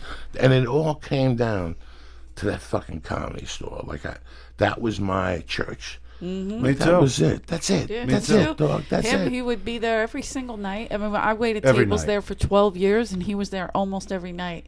And that was I started in 93. He was still one of the hottest.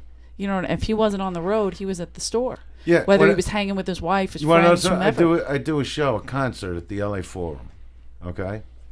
At the end of the show, I did some music. I like to, play drums. I do the Elvis thing. Oh, yeah. At the Forum, Slash from Guns N' Roses, Duff McKagan from Guns N' Roses, come on stage with the band I had from Brooklyn. We rehearsed in the afternoon. We did Elvis together. And then we did Santana Soul Sacrifice, where I play a big drum solo and Slash plays like the meanest fucking guitar solo, and he's going back and forth with my buddy from Brooklyn. And these guys couldn't believe they're on stage with Guns N' Roses. Yeah. But Guns N' Roses didn't even do the LA Forum yet. Like, when they showed up to rehearse, they were like, we've never done this yet. You know what I mean? Like, they couldn't even believe it. But my whole point is, you know where I was after the LA Forum? I could have went to any club, any restaurant, any disco, whatever. I'm on the back steps of the fucking Comedy Store. An hour later, like it never happened. Because that's what I like to do. It's humbling. Yeah. Like Wheels will always say to me, he goes, it's amazing what you've done in your life and that you went through that whole down period and now you're all the way back up there again. He goes, but I don't even know why you do it because there's nothing you really want to do. Like, like when he'd see me at the back of the Comedy Store, he'd be like, why are you here? Like, if I was making it like you, I'd be in the fanciest fucking restaurants, with 10 people serving. He goes, you just want to sit on the back stairs. I go, I didn't make it so I could go to restaurants. I go, it's about what you just said, Joe. Accomplishment, that you did something with your life. Mm-hmm. And... like when I was with Eleanor, those were really bad times, career-wise. Okay, thank you. And plus, no, I don't mean... The way you said it, well, I mean, honestly. Jesus. It was awful when I was with Titless over here. Christ on a cross. You motherfucker. I'm glad Good old pin tits over here to keep me happy. Yeah, fucking tic-tac tits over here. Let me explain something. What I just said, that's what it sounded like. You know what you mean, though. Let me clarify this bullshit. When I was with Eleanor, it was like the worst time in my life, but not because of Eleanor. I was obviously going through divorce. The career was down in the fucking toilet. I didn't know which way to turn. But so how could I make this shittier? I'll date Eleanor. No. But Eleanor had nothing to do with it. That's what I'm making the point of saying. And but I wouldn't bend. I would like persevere and look for all different ways. But also it was about bringing up my sons. Yeah. So I really didn't give a shit that much about the career. I just cared about making money to pay my monthly nut. So I'd go do the clubs or whatever little theaters would have me. That's how it went. But my thing, and this is good for you too, was always about Max and Dylan when that happened. Because my thing is about teaching kids by example. And I would tell them, I say, wait till I step on the gas pedal again. You're going to see something you've never seen in your life. Mm-hmm. And that's what they've been watching. Now they're 21 and 25. And over the last 6 years, what they saw me do, and they're doing it for themselves with their band Still Rebel. But if I didn't do something, they'd be doing nothing. Because that would mean I didn't teach them. I didn't take on the responsibility. All I cared about was getting another movie, getting a pilot. Fuck that shit. If you let it affect you. So you got a kid. So that's your reason. No, this is my deal. This is my deal with the kid. The kid comes first. That's right. Right. No, now. but I'm saying to teach the kid. Oh, absolutely. Like you were talking about being in prison. Now you got millions of people listening to you on your own podcast. You sell out theaters. That's you got amazing. a real career. You're not some Monday night amateur anymore. You turned yourself into Joey Coco Diaz. That's a big deal in the world of comedy. Yeah. I talk to a lot of guys. They'll piss on you, and they'll piss on you because you got millions of people. And they got nothing. You need those haters. I'm telling you. But absolutely. But forget fuel. that. Forget about that. You have the reason to be. You see, when you got family, when you got people that you love, and they see you knocked down like my family saw me, it was like the story's never. And I don't care how many arenas I did back then. That's the old story. That's the old Dice story. I was going to build a whole new one. And nothing was going to deter me. That's just who I am. And you're that kind of guy. I wouldn't say it to a guy that's not like that. Because there are people that just, they ride other people's waves. You know what I mean? And that's okay. But guys like you, guys like me, girls like Eleanor, they make their own wave. Oh, Eleanor to me is the best female stand-up guys in the country. People in comedy, people always have to give you a spark. And it's absolutely. what you do with that spark. Yeah. And Rodney gave you the opportunity of a lifetime. You went on there and fucked up that room. That's it. That's what you do. See, I didn't even play the room. Yeah. It wasn't about the room. He was playing to the... When I filmed, I'll never forget, because, Mitzi, it could be no fucking good at times. I know she's older now, and I love her. But the night of that special, the night of the Rodney special, I took a walk to the Comedy Store. Again, I wanted to be alone. And I just wanted to walk and look at all the people in the street because I knew what had happened. I knew that by sometime the next week, all those people are going to know who I am. I knew it. So I come into the Comedy Store, and who did I see? Bob Schimmel, right? Nice. The funniest. The greatest. So he sees me. Everybody else, the other comic, a lot of jealousy immediately. That night, there was jealousy, but not from Schimmel. He looks at me and he goes, so anyway, Dice, the special airs, right? This is a special aired like an hour ago, He goes, so the phone rings. I go, all right, here we go. And I pick up and he goes, it's my mother. And he goes, yeah, Ma. And she goes, are you friends with Dice? I love Dice. And he just killed me with that. Now I go and I sit down, Mitzi's at a booth, and she's fuming over the special. Because I'm waiting for her to say because I knew when I filmed it how it was going to affect the country. I can't prove it to you other than the ad I took the Daily Variety 2 days before the show aired. I took it for a Thursday because in show business on Friday, nobody shows up at the studios. So I figured let the ad hit on Thursday. Full page in fucking Variety. Can you imagine? Full page in Variety. Full page in Variety. And why are you laughing? Lee's half asleep over there. Let him sleep. I'm not asleep. Yes, you are. No, he's just It's high. okay. His eyes are never open. Look at his picture. We're all stoned. So what happened is I take out this ad. Half the page was my picture. And in big bold letters, it says, I never studied much in school. I go, but when I turned on the tube and I list all these things, there was Elvis the King, Buddy Rich with Hands Like Lightning, Gleason, Cagney, you was the great one, Gleason, you were number one. You know, all these different people I looked up to. And then at the end, it says, Murphy and Pryor, both great, no doubt, but in 88, it's Dice Thou Shout. And I put the name of the special. That in Variety. Yeah, I put that in Variety to the entire fucking industry because I knew how big it was before it ever came on TV. I knew it the night I filmed it. First show at Dangerfields, left nothing. Because, you know, that's how prepared you need to be when you could hit a home run. You know, I wouldn't have settled for being in the middle. That could never happen in my world. I would have quit by a long time ago. But I knew if I did it right, it'll be the biggest thing. So I put that in Variety. That's my proof. So now it's Saturday night. The show airs.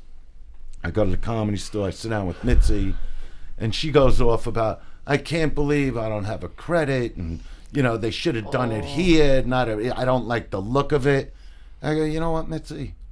All I give a fuck about is how the whole country got to see me tonight. And I'm going to go have a drink, which is very rare for me. You know, because she should have just gave it up at that moment. Should have just said congrats. Yeah, because she knew. But you also know Mitzi. Now I'm at the LA Forum. She's in the limo with me. She flied to see me at the Meadowland. She flied to see me at Madison Square Garden. She came everywhere with me after that. Yeah. It was nuts. But I knew. But I only knew because I was that prepared. You know, if you're getting ready to do a special, by the time you do that special, you shouldn't be thinking of your material. Just think of the performance. Think of the whole country watching you. And perform for them. Move around. Do something. Make it a little exciting for them. Even if it's with your backdrop. You know, don't just stand there with a mic. It's only... That was my big complaint with comics, that they didn't understand performance. Because I grew up with music. I grew up singing, playing the drums. It was all about acting, had nothing to do with stand-up. So when I would see all the comics when I came out here, like the Paul Rises and, you know, Seinfeld, who I think is one of the greatest ever, you know, what I didn't see was performance. You know, and I can't go on a stage without performing somehow. I can't just go up there and do a routine. I would be bored to fuck. You know, I just would be bored if I even thought about my act. The only thing that happens right before I go on is Wheels will tell me, well, Eleanor's on stage just kicking ass like she does every night to maybe some of the toughest crowds in the country, my fans. And she destroys them all the time, every time. And Wheels is backstage with me going, now you go out there and you tell them something now. And I go, what? And sometimes, a lot of times, we've been smoking the weed before I go up so I could just let my mind go, you know. And he's going, you tell them the way it is. And I go, but about what? And he goes, you know exactly what. You just tell them when you get out there, you let them know it now. And that's how he'll psych me up for the show. And then I'll pass Eleanor and go, she'll pound me, you know, and I'll go, I'm just so fucking stoned right now, and he's telling me to tell them something, and I don't know what it is he wants me to tell him. And that's why there's a few minutes when I first go up there where I don't even bother with them. Like, even if they yell out my name, I don't look. I know I'm up there. I don't need to hear my name. Shut up. Wait till I'm ready. We're going to get through this together. That's how I look at it. Because I don't know what's going to happen. And I know you're like that too, Joe. No, that's the way it's supposed to be. Do you get high before a show? I'm high all fucking day. I'm high all day. Let me give some shout-outs here, and we'll get back to this real quick. I want to give a shout-out to my man JT, my man Matt Baker up there in Bakersfield, BJJ, Tony Calejo, Joey Rolelli, I don't know these fucking names, Sammy Deluxe, Jesse Ponquillo, Mike names. Vincent, Daniel Ronkowski, and Lonnie Thomas. I love you motherfuckers. Lonnie Thomas. Now, tomorrow, do me a favor, folks. Oh, yes. Tomorrow, 10 a.m., Andrew Dice Clay is doing the Coney Island Amphitheater. Coney Island Amphitheater. It's brand new? It's a brand new amphitheater. Brand new Coney Island. They still got the hot dogs, the whole fucking deal. You got the beats the whole day. This is gonna be I'm not playing Nathan's. No, I didn't say that. But I'm playing an amphitheater. I know that. He but likes Nathan's to not he there. likes to I tell know. him the I'm food selling is. the whole night. I'm selling them the whole night. Why do you got to get in between? This is why I don't Because take you anywhere. I don't care. This is why I'm here. Tomorrow morning, 10 a.m. Pre-sale. It's pre-sale for Tomorrow, 10 a.m. Pre-sale. These tickets are going to go fucking fast. The code is DICE. D-I-C-E. Again, D-I-C-E. Where do they go, Lisa? Just go to andrewdiceclay.com. andrewdiceclay.com. Tomorrow, 10 a.m. Eastern, 7 a.m. California time. And it's I got to tell you, it's the first amphitheater, the first room I'm doing that size in about 18 years. Yeah. Wow. Yeah. And it's all, I should tell you, this was because of getting on The Tonight Show, doing The Tonight Show. And Jimmy Fallon, number one, the greatest. Yeah. Him, his producer, Michael Cox, they couldn't be nicer.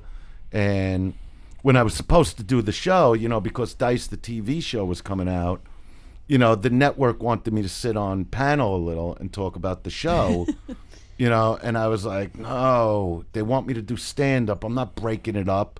The whole thing's like 6 minutes, you know what I mean? So I told the producer, I go, what's the most time you could give me to do stand-up if you really want me to do stand-up? And he goes, 5 minutes. That's the maximum. And I go, all right. And I go through this material with him. And when we were done, this is cool. I asked the guy, I go, all right, once you get it all approved, can you write it out like in an email and send it to me? Because what Michael didn't understand is I was winging it, giving him the material. I wasn't sure because I can't be dirty, you know what I mean? So I came up with some material like a week before Fallon, but I wanted to give it this dramatic opening that people would think I'm going to destroy my career in a minute, okay?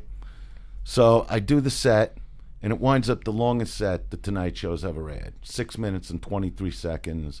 And that was without Fallon's introduction. And he was so excited afterwards. He was like jumping on my back behind the curtain. Just the greatest guy. I just wanted to hang with him all night, him and his producer. And the producer's, texting me, you murdered it. And all I'm nervous is about that they might, cut it down, like edit it. Yeah. They left every fucking word in there. All right, this is one shot on The Tonight Show. This is what hasn't been done in years. Now, I'll tell the people out there the concerts I'm doing, which you could also see on my, what's the name of my site? andrewdiceclay.com? Yes, sir. Okay, Website, yeah. So the concerts I'm doing on this little run in May are like between 1,000 and 1,500 people a night, which are great size. You do those rooms, you're a superstar in comedy. Oh, yeah. For the most part, okay? After the Fallon show, I stayed up all night, got on the plane. By the time I landed, this amphitheater was booked. That's how nutty people are going from this. And this is a 5,000-seat amphitheater. It's a new building. So I'm really psyched to go back to Brooklyn, where I come from, where my family's from, and really just bang them over the head again. Because I really, on The Tonight Show, if I'm going to go on there, I got to reintroduce the country to Dice. That's how I looked at it. And this guy let me do it.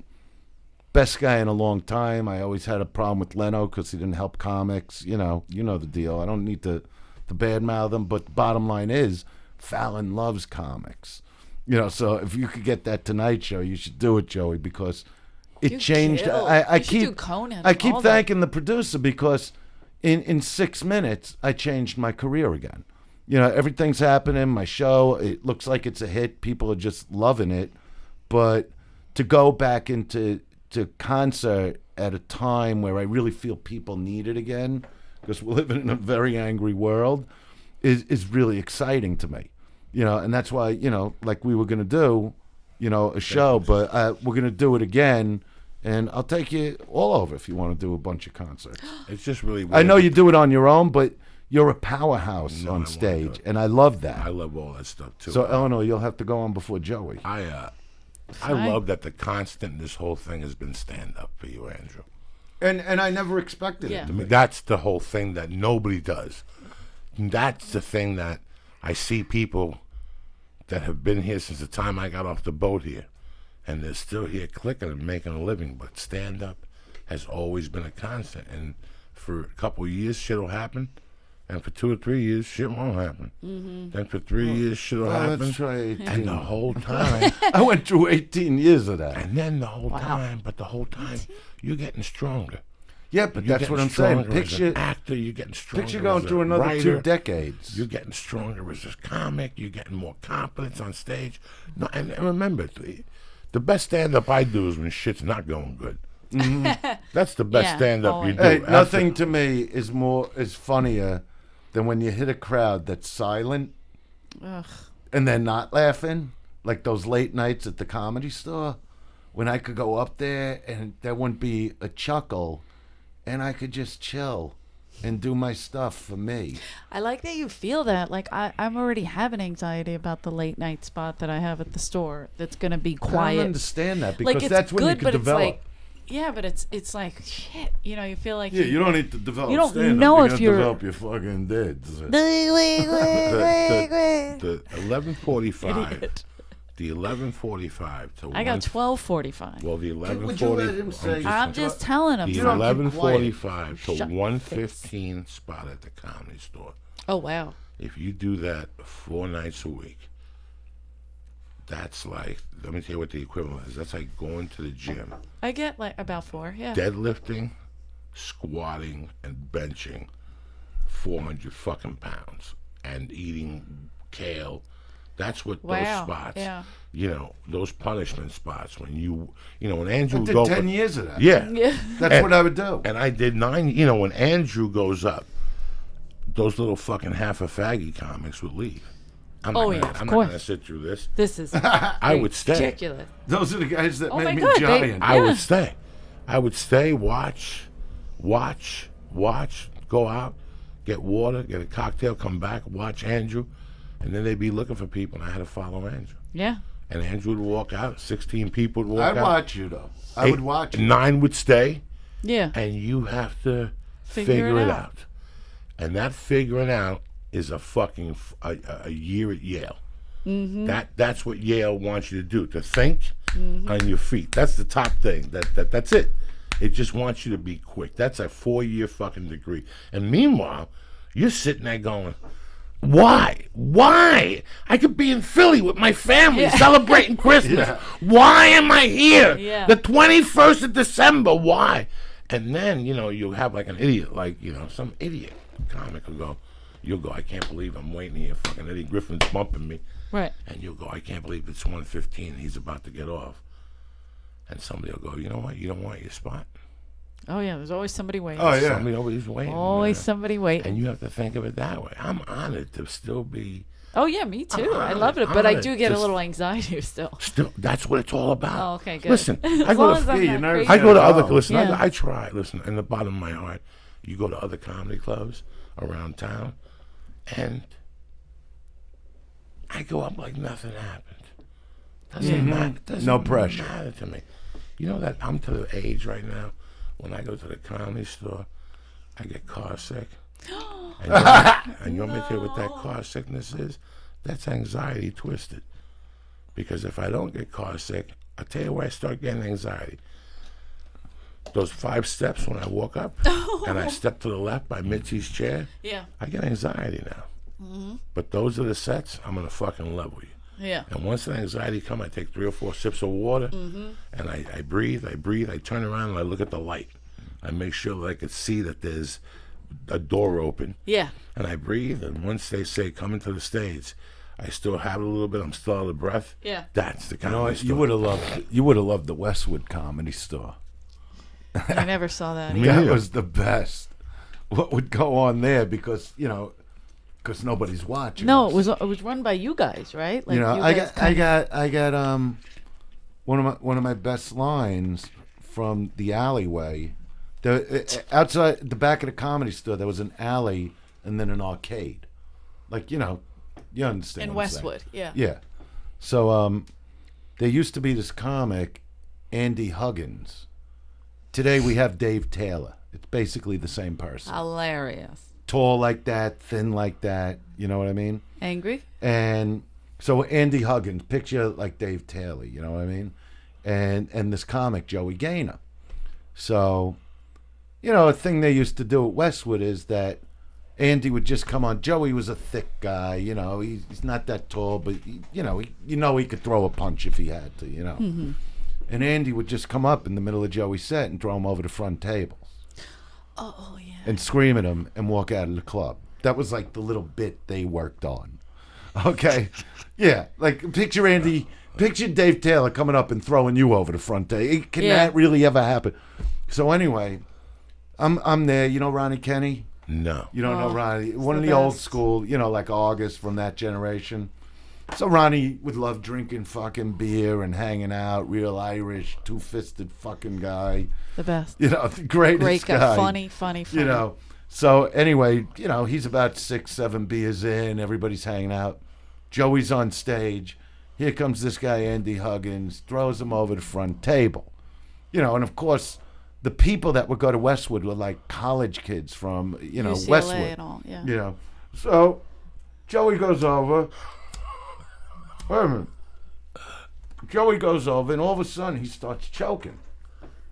So he goes out into the alleyway, and he's on the floor just choking, because what had happened is one of the wax candles poured into his mouth from a table. So it was like being suffocated. And there's Jackson Purdue is there, I'm there, Carl LeBeau is there, Ronnie Kenny's there, Alan Stevens is there. And the guy's basically choking and nobody's doing anything. And Ronnie, who's on his 7th beer, just goes, "Hey, Joey, if you can't party with the big boys, don't show up." And I just fall down laughing. Like I can't, but the way he said the line, I wound up making it like a hook line in my first special, The Dice Man Cometh, with "If you can't party with the big boys, don't show up." And it wasn't about somebody choking on wax. It might have been, somebody choking on your cock instead. Yeah, but that's where I would see, like I would just study all these people. And if they said something like I remember when you started saying, it's an old expression, but you made it your thing with "who's better than you" back then. You know what I mean? And it was like, like, like who's better than me, who's better than you. But it worked for him. Yeah. Like he was instantly, when you started out, you were finding at least something, some kind of hook line, which is the most important with comedy. When they could leave and remember something you said. Like even me, when I go, "oh," or the word "unbelievable," the way I would say it, they'd start saying it. And that's how you hook an audience. I gotta get a hook. I was in the fucking halfway house when Ford Fairlane came out. So I have a movie. Did you ever leave this halfway house? They put me in there. You were in there for like years. I was in there from February of '89. Look, sometimes you gotta stay long. February had to stay long. February of '89 till like August of. Right. Okay. Here it was. I stayed in there from. But then he got recharged. Yeah, I stayed in there from February of '89 to when? Till I got married. They released me the Tuesday before the fucking Saturday. So I got married September. So they let me out of there September 5th. But And when did you get married? '89. No, but September? September 5th. I got married in September. September 9. Which one? Not to you. No, we didn't get married. Second one. 9/9/89 I got married. Wow. But 3-4 days before that, I got released from the halfway house. I stayed out for 2 months. Then they put me back in. They violated me for 90 days. So November, December, January. I got released February of 03. And then they threw me back in there again. February of 2003? No. Of 93. 83. No. Oh, he's high. No. Oh, it's fun to watch. Those are hard numbers. 90. 89, okay. 90, yeah. So then they put me back in there May of 90 till about August of fucking 90. But in that time period, I remember there was 2 movies that I had to be responsible for. One was Goodfellas. Now, I read the book Goodfellas. I seen the 2020 when Henry Hill was on 2020. So when I got locked up, the book was in the library. Yeah. I read the fucking book, and a month later, People Magazine said that it's a movie. So I waited, and I remember checking, you had to make up 10 lies, and you couldn't drive. I drove. Well, when you're in the halfway house, you're not allowed to drive in the federal halfway house. I drove. I didn't give a fuck. I had a car parked 3 or 4 blocks away that was an emergency car. So I walked everywhere else. But if I had to meet somebody, I got my fucking car. And I remember one day pulling up next to a chick from the halfway house, like one of the guards. Oh. And praying, please don't look over. And they wouldn't even say nothing. They won't say anything to you till you walk in. Then the cops will wait for you. They're not supposed to say nothing to you if they see you do something illegal and shit.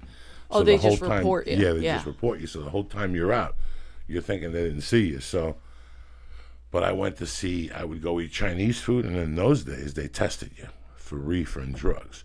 But like I had a system. I would sweat every day. In those days I used to run the Boulder Creek Reservoir. So what I used to do is I would take a joint. I had a garage by the halfway house that I had way before I got locked up. I had a garage that I go down. I had a heavy bag, gloves, a little boom box. I had a bench, maybe 200 pounds, maybe 2 dumbbells. And if I picked up a victim from time to time, I get my dick sucked in there. And I had a joint. I had a joint in there that would last me a year. Because That's I hilarious. would light it Oh, up. because you can't. I like what you said with the victim when you just said I would that. pick up victims in there from the halfway No, but house. just is that I swear to God, I would take them to the victim. gym. Victim. $35 a month they charged me. Saying. Yeah, he does. $35 a month for that fucking garage. It was better than going to a gym. Yeah. I had my own little fucking gym in there. So what the fuck? I would go in there. I would take a hit off a joint. And I would go to a Chinese restaurant, eat, and I would go to a movie theater. Oh, wow. And I remember like Fort Fairlane. Oh. I was in the halfway house. Goodfellas, and there was another movie I snuck in to see. Batman. No, Batman came a little later with Prince and all those people jumping up and down. That was a few years that later. did the 94 or 5, something like that. But last week I flew with a dude, and we got into a conversation. There was Comic-Con in Indianapolis last weekend, and we got into a conversation, and he used to be a comic at the store from 80 to 87, and he said to say hello to you that he rented you a joke. Maurice, he's a voiceover guy. Maurice. I don't know. He might want his joke He back. rented. Oh, no, yeah. no. You're talking. You went up to him and said, "Listen, I want to buy that You joke." threw me off. And he goes, no, "Nice. I didn't say it. How about I rent it to you?" No, it was a guy I was hanging with that claimed he was Meyer Lansky's grandson, which is a whole other story. Okay, yeah. And I was supposedly doing the That's Johnny him. Carson show. That's Lee Syatt is my Lansky's You know. grandson. No, but He this inherited the guy second- was nobody, but he really played it, And so when I was supposedly doing Carson, he went over to Maurice, because we had to like put together like these 5 minutes or whatever it's going to be, of like cleaner material. Yeah. He was lying. This guy was just a pathological liar. But he goes over to Maurice, and he goes, "You know that Rocky bit you have?" He goes, "I need it for Dice in a week." And he goes, "You don't know how hard it is to come up with a bit. I'm not just going to give him I'm not giving him my bit." He goes, "What about if we rent it?" And I forgot how much he told him he's going to give him. But then Maurice called for the money.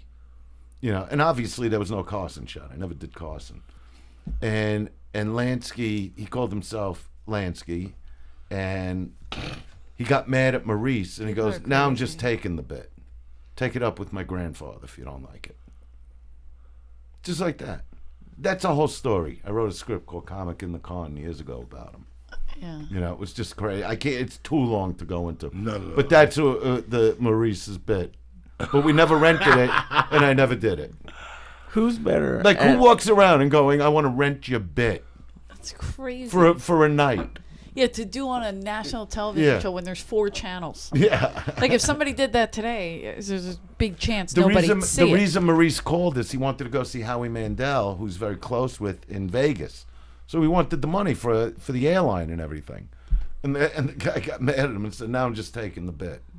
What were you going to say? And when he hung up, I'm going, "These are my friends. We're not just taking a bit. You can't just do that." He goes, "I could do anything." Oh, are you really a Lansky, Lee? Absolutely. I'm a little distant cousin. Are you even with us right now? Absolutely. His eyes are like, I what told are you that's what been smoking happens weed? to him. That's a really Rudolph. good picture, yeah. What? That's an accurate See that picture? Look at his eyes are always closed. That's a fucking terrific great. picture. You do stand up, right? No. Not at all. Why not? I don't think I'm that funny. I don't think I'm that kind of funny. Really? Okay. I like doing this. Like the reason why I think you like doing this and sleeping. Yes, that's true.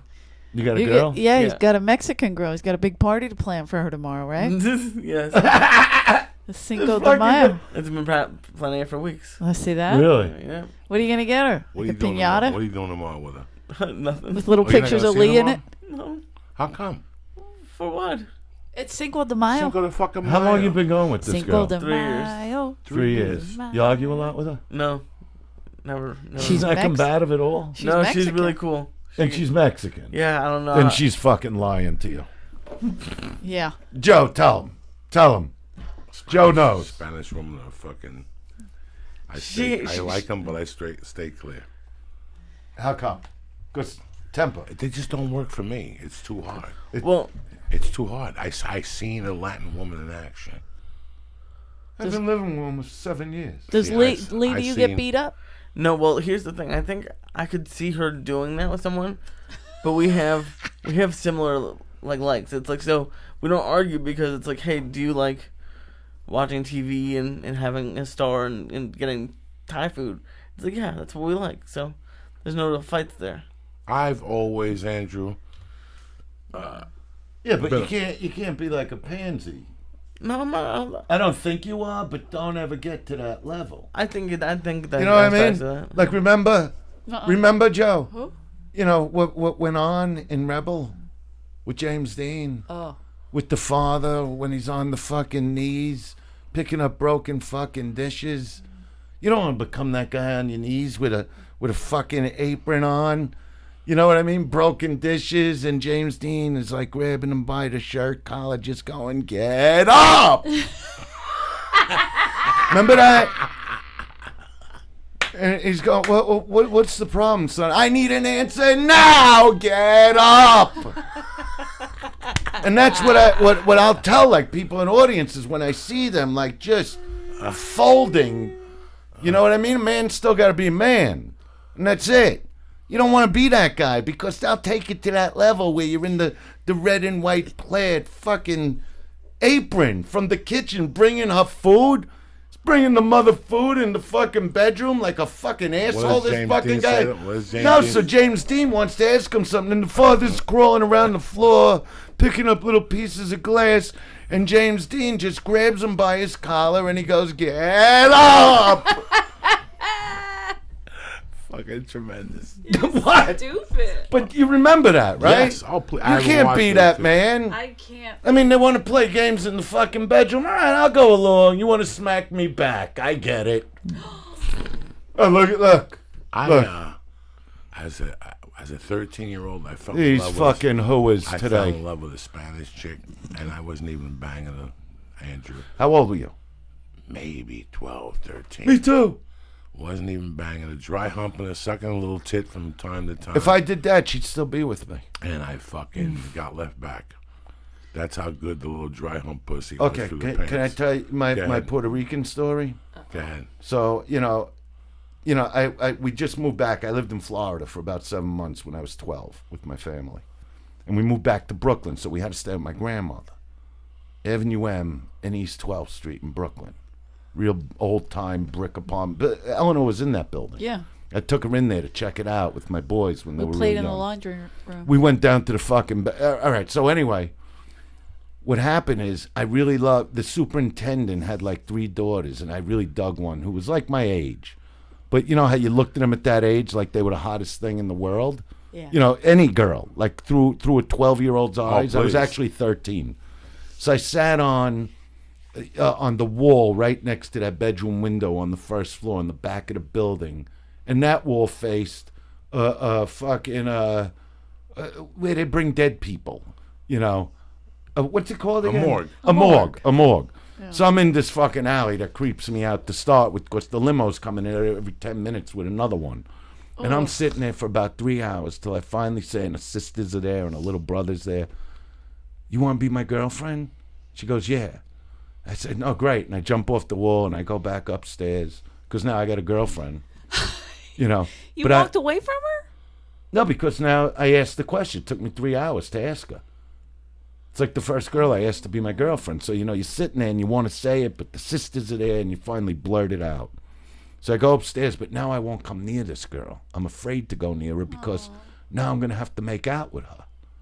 Right? So her sisters, who are older than her, one day they take me down to the basement, you know, because the elevator would actually go past the lobby and go right to the basement, which would never happen today.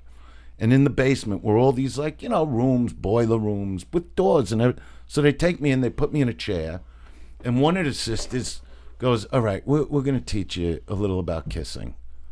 And one sister, like, holds my head back, and the 19-year-old goes to give me a kiss, and I felt her tongue, but I never felt that, so I blew it out of my mouth, and she starts choking on her own tongue, that we had to pull her tongue, like her sister pulled her tongue out.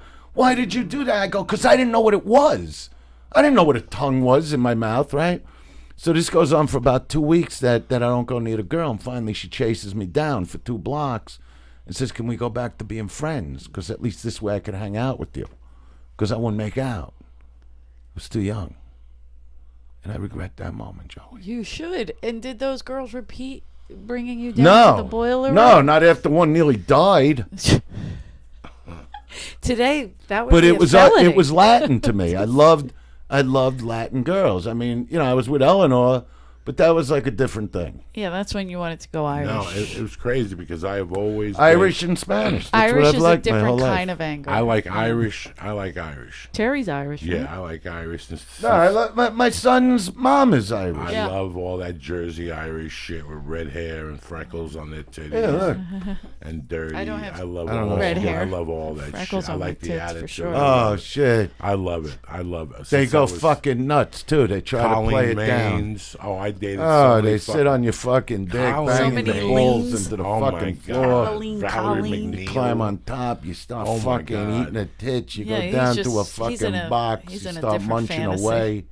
You know what I mean? He doesn't Then they even know what he's fucking saying. nut all over your fucking chin and you feel like a man. What do you think, Lee? You do these things to the Mexicans? Yeah, is this what He your has to, trust me. Cinco de Mayo's going to be about? You're not Yeah. gonna pick her Well, up what and are you give her a gonna little do? come A on nut chin, on Lee? the What chin? fuck, Jesus. Lee? I guess I will have to Let me go get the for paperwork. Cinco de Jesus Mayo. Wait. fucking Christ, what they can do. You're going to have to get her a little piñata. My eyes are burning. Are we almost done? What do you mean your eyes are burned? I Go guess- open the door for 5 No, your minutes. cigarettes. You're killing Open the door, get some air in. Let me here. ask you this, Andrew. So, Get up out of your chair and go I'm open not. the door. one thing that's No, been a Go constant. over there, just Planes for 5 drive by. minutes. Come on. Planes Are we drive by. allowed I to could do open the it. door? Yeah, you could open the door. Go ahead, open the door Planes for me. drive by. Once the Oh, no, okay, go who open gives the a fuck? fucking Who gives a door. fuck? We need You don't some- want to yell at me like you're my that. trying to opening stop act. it. On Open this the door. bullshit. You're my opening act. What does that mean? You Jesus get to Christ. yell at me? And No, No, but you but should fucking like, just open the door. open the Do us a fucking favor. door. Now I'm really. getting double teamed. Now I'm getting mad. Oh. You stupid son of a bitch bastard, what you are. She hit her teeth on the microphone. She's so fun. That's what I love about her. She's the greatest. Joey, I can't get So this whole time, whether this generation knew or didn't know, you've been working. Yes, You've been of course. touring, Vegas, fucking whatever. And now, you're about to kick off a few 1,500 seats. I don't know. Open it all the way. For the love of Christ. What's the matter? Yes, I'm Open saying. the door. That's a girl. Open That's it why up. it's a podcast. You do what you want when That's you want right. to do This it. is a fucking podcast. Yeah, so the first part of this tour is 1,500 seats, but now we're going into these, giant fucking places again. I don't even know how. I'm gonna need you, Joe. I'm telling I'm you. Yeah, not worried. I'm here for you, brother. I'm dead serious We're gonna because have a good time. this time around it's like I really want to bring like incredible comics with me, and just that people walk out going, What a great kind of show. this like the best comedy show ever. That's That's what I want to do. Together. Eleanor rocks the fucking mic, Jack. I'm rocking Eleanor- that. Do 5 minutes. Eleanor's coming with Do me to 5 Philadelphia. minutes. You Oh, yeah, can't I'm do- doing Philadelphia with him. I'm doing Uncle Helium. Joey, yeah. But before that, I'm headlining at Uncle Vinny's in Jersey. Are you? Can I plug that? July 10th Yeah. and 11th. Good for you, I mean, Eleanor. June 10th and God 11th. bless you. Look Yeah. at Did you see Eleanor on the Blue Comedy Show? Yes, I did. Yeah, How Andrew gave great me was my she? She was Dangerfield tremendous. spot. Thank That's- you. Yeah, he called me and told me. Joey did. Yeah, He I did. watched it. That's why I did that. It's that the weirdest special. thing. Listen, man. I'm just glad we connected again. I fucking haven't seen hit on him. the computer, and there's the Dice Pilot. It popped So up like good. the Lord just popped it in my lap. I went to the Comedy Store that night. I called, left you a message, and something happened. I'm watching something, and all of a sudden, tonight on the Tonight Show, blah, blah, blah, Andrew Dice Clay. I tape it. I run to the comedy store, get involved talking to somebody. I walk in the fucking house. I turn it on. I go in the kitchen. I get some water. When I come out, I don't even have to DVR. Wow. Come into the stage. Made Andrew Dice Clay. Boom. So it was That's like awesome. I was right there. You know what I'm saying? Watching the whole fucking. Oh, you saw the Fallon? Yeah. Yeah, I saw the Fallon live. I thought really had can't. But that guy over 500,000 hits already. Yeah. It's That's like cool. by the next morning it was at like 150, and now it's over 500,000. It's like amazing. I can never thank him enough. That's all. That's why I'm saying his name. I think he's the greatest. You know, Because he's not afraid to let a guest shine. That's what I loved about him. let a guest He just let me fucking go. I felt like I was on at the Comedy Store. I felt nothing. You know. No, you look loose. You had the suit. You look loose. I was very loose because nothing. You know, at Yeah, that comedy no. store, there's a bunch of professors, but your education, just to see that I'm going to do this till they put me in the grave, because it doesn't matter. You keep doing it. You know Whoever what? hires you, you go, you do it. You get in your hotel room, you sleep, you smoke a number, and you take a plane home the next fucking day. So I've learned so much from you, man. Just this last journey. We were talking about you at the store last week. It's So fucking nuts. amazing. But I try not to like I talk to Eleanor about this stuff a lot. Like, there is a lot going on now, but it's always been important to me that I'm just grounded.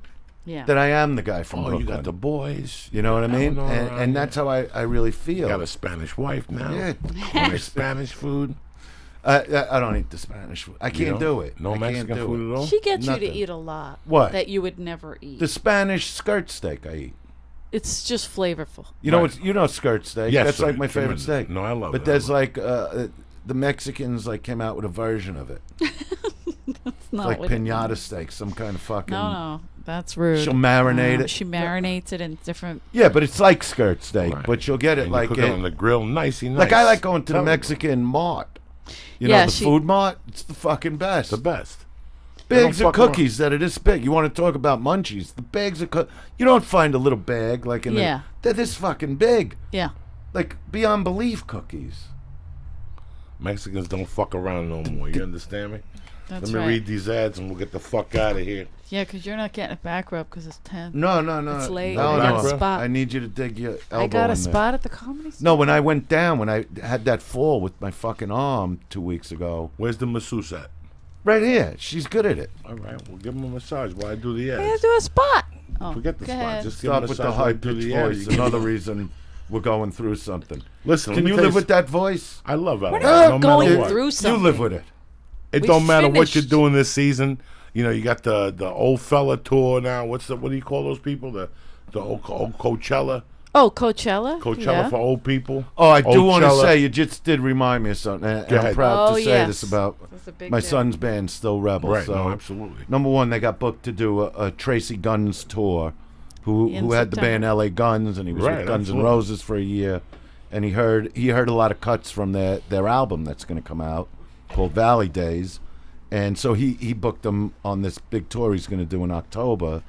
But just today it was finalized that my boys are starting off first band at Ozfest, the final Ozfest. Is that crazy?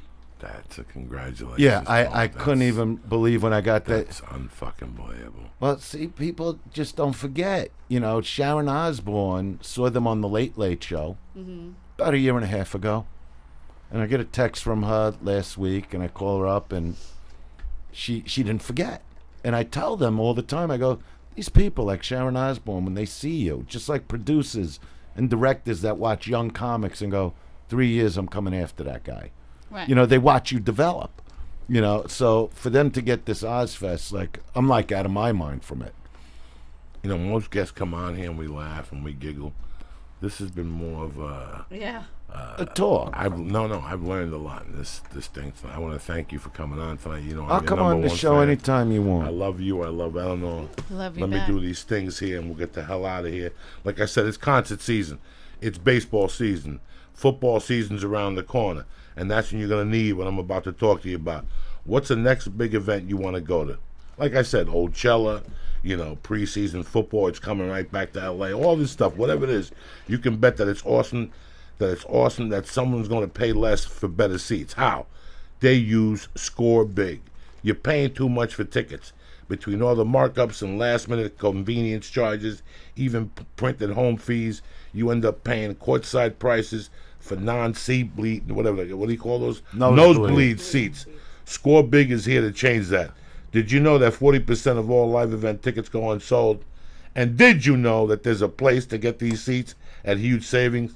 It's called Score Big. Score Big works directly with your favorite teams and artists to get their unsold seats at unpublished prices.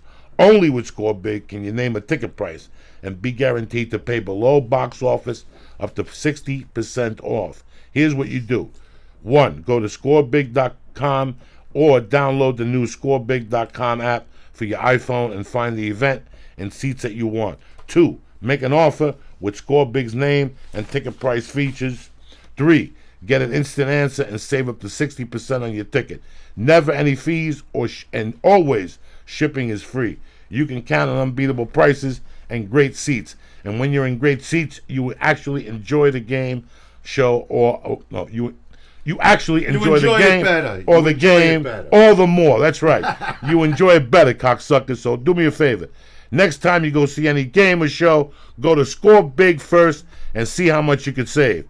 For the easiest way to save on tickets, download the new Score Big app for your phone. Enter promo Joey, Joey, at checkout, and you'll save an extra $20 off your first ticket purchase. No iPhone? No problema. Get 20 off your online too at scorebig.com. That's scorebig.com. Promo code Joey. That's scorebig.com. Promo code Joey. 60% off. Sit with regular white people. Why are you sitting up there with those fucking Raider fans? You fucking savages. Scorebig.com. Code word Joey, fucknuts. Yeah. Anyway, I'm sorry to get emotional from time to time. You need to. And this is where this app comes in. Meditation is tremendous. I knew nothing about meditation. I knew about smoking weed and whatever. Yeah. And when I went to school in Boulder, I used to do walking meditation on Monday nights with a bunch of dirty people. And you know what? It worked. Meditation fucking works. But it's like what we do. We go to church and we pray. Yeah. If you breathe and saying our Father, it's meditate. That's true. But there's so many different forms of meditating. But listen, I ain't no meditation guru.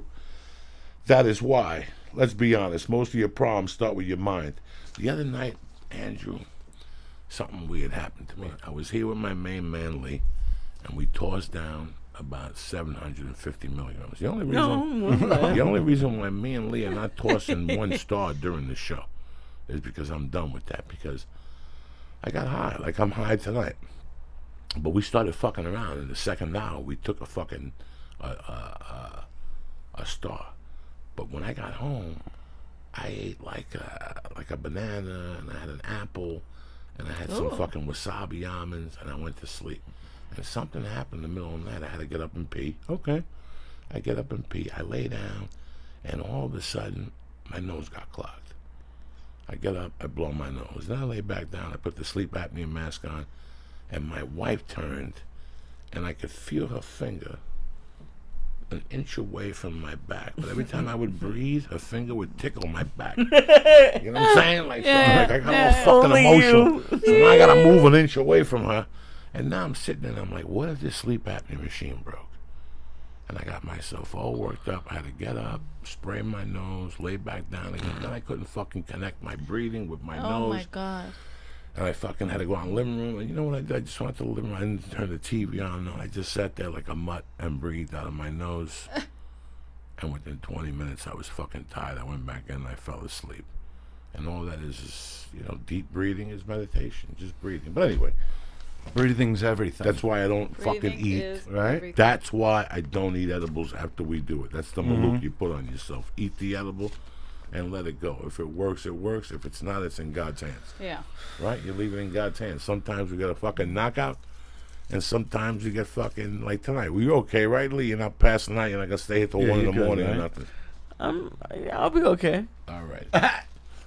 He's hysterical. He's a savage. Let's be honest. Most of your problems start in your mind. Fear, anger, stress, anxiety, depression, sleeplessness. They begin in your head, but they can wreck your life. But it doesn't have to be that way. You can make major difference in just 10 minutes a day. That's right. 10 minutes a day. This change comes through guided meditation with the new Headspace app. Headspace is meditation made simple. It's guided meditations that you listen to whenever you want, wherever you want, right on your phone, computer, and tablet. I should have listened to this the other night at 4 in the morning. Meditation is rooted in thousands of years of tradition with thousands of scientific studies that show its positive effects, like improving focus, relationship harmony, and decreasing anxiety and stress. Join over 5 million. Listen, 5 million users already getting some Headspace for free right now. Do yourself a favor. Download the free Headspace app and begin their Take 10 program for 10 days of guided meditation at headspace.com/Joey. That's right. I'm talking to you cocksuckers about meditation because you should all be doing it. Go to headspace.com/Joey. The Headspace Take 10 program is a 100% free way to experience the benefits of meditation in your busy modern life. So why fuck around? Train your mind for a healthier, less stressed life. Start with your free trial today. Right now, download it. Headspace.com/Joey. Again, that's headspace.com/Joey. Headspace does not play games. And that's it. Besides that, we got On It. Always go to onit.com and see that. I just ordered some Green Living food to throw in my little milkshake in the morning. Very interesting. I make a little almond milk with a little fucking strawberries, some blueberries, some raspberries. You want me to make you Not one? bad. With some flax seeds. Nice. It takes the swelling off. You're brand new. You look tremendous, Andrew Dice Clay. You don't need no fucking flax seeds. You want some flax Anyway, seeds? I'm in Sacramento next weekend. Yes. Sacramento, the 12th. And the following week, Pittsburgh, Pennsylvania, bitches. Really? Get your shit together. Oh, wait. Do we know where I'm going? No, we know where you're going. The most important fucking ticket you people want to buy. And let me tell you something. I seen Rod Stewart out there. There's a place out there that's out. Anyway, if you're going to be in the East Coast, July 30th, Andrew Dice Clay at the Coney Island Amphitheater. Pre-sale tomorrow at 10 a.m. Yeah. Code name Dice. Go to andrewdiceclay.com right now to get tickets. Stop fucking around. Yeah, because he has other dates going. You Canadians, come down. Yeah, come down. I got it. I don't know if that was my Canadian I accent. can't even work my own phone. Okay, Such but a you're talking about fucking- trying to promote the Keswick and Bethlehem. Yeah, do you know those dates? Maybe the 14th, May 14th. Sands Bethlehem 5/13. 13. The Tropicana in Las Vegas May 28th. Oh, May 28th. That's a big The one. Keswick Theater May 18th. Chicago, the Copernicus Center. What is that word? I'll just take your word for it. Copernicus Center, Chicago. It's all on your website, too, so. June 18th. Oh, so why am I doing this? Yeah, that's what I'm saying. I'm just following what he's doing. No, you're smart. You're But smart. tomorrow it is pre-sale for the Coney Island Amphitheater, 10 a.m. But they can get all that on your website, but they andrewdiceclay.com. get deals on the tickets when Go to andrewdiceclay.com to look at this tremendous tour schedule. We'll be back Monday night, 8 o'clock. Don't fuck around. We love you, cocksuckers. Eleanor's here. I'll be in Jersey, Uncle Vinny's, June 10th and 11th. Uncle fucking Vinny's, and then you'll see me. Oh, no, you're not. Helium. Helium. I'll be in Helium before You're that. going to work that together, right? Yeah. No. Lee Syatt, I love you, cocksucker. I love you. I did a Helium podcast before that. I did a podcast with a like a licensed medical marijuana grower who like has won awards. And I just go to my podcast, Life in Neutral, to hear it. All right. Stay black. Have a great weekend. Thank you very much. Proud of I you, love Lee. you guys. Thank you, Andrew, for coming on. I'm on it. Thank you for having me on. Do this thing, Lee.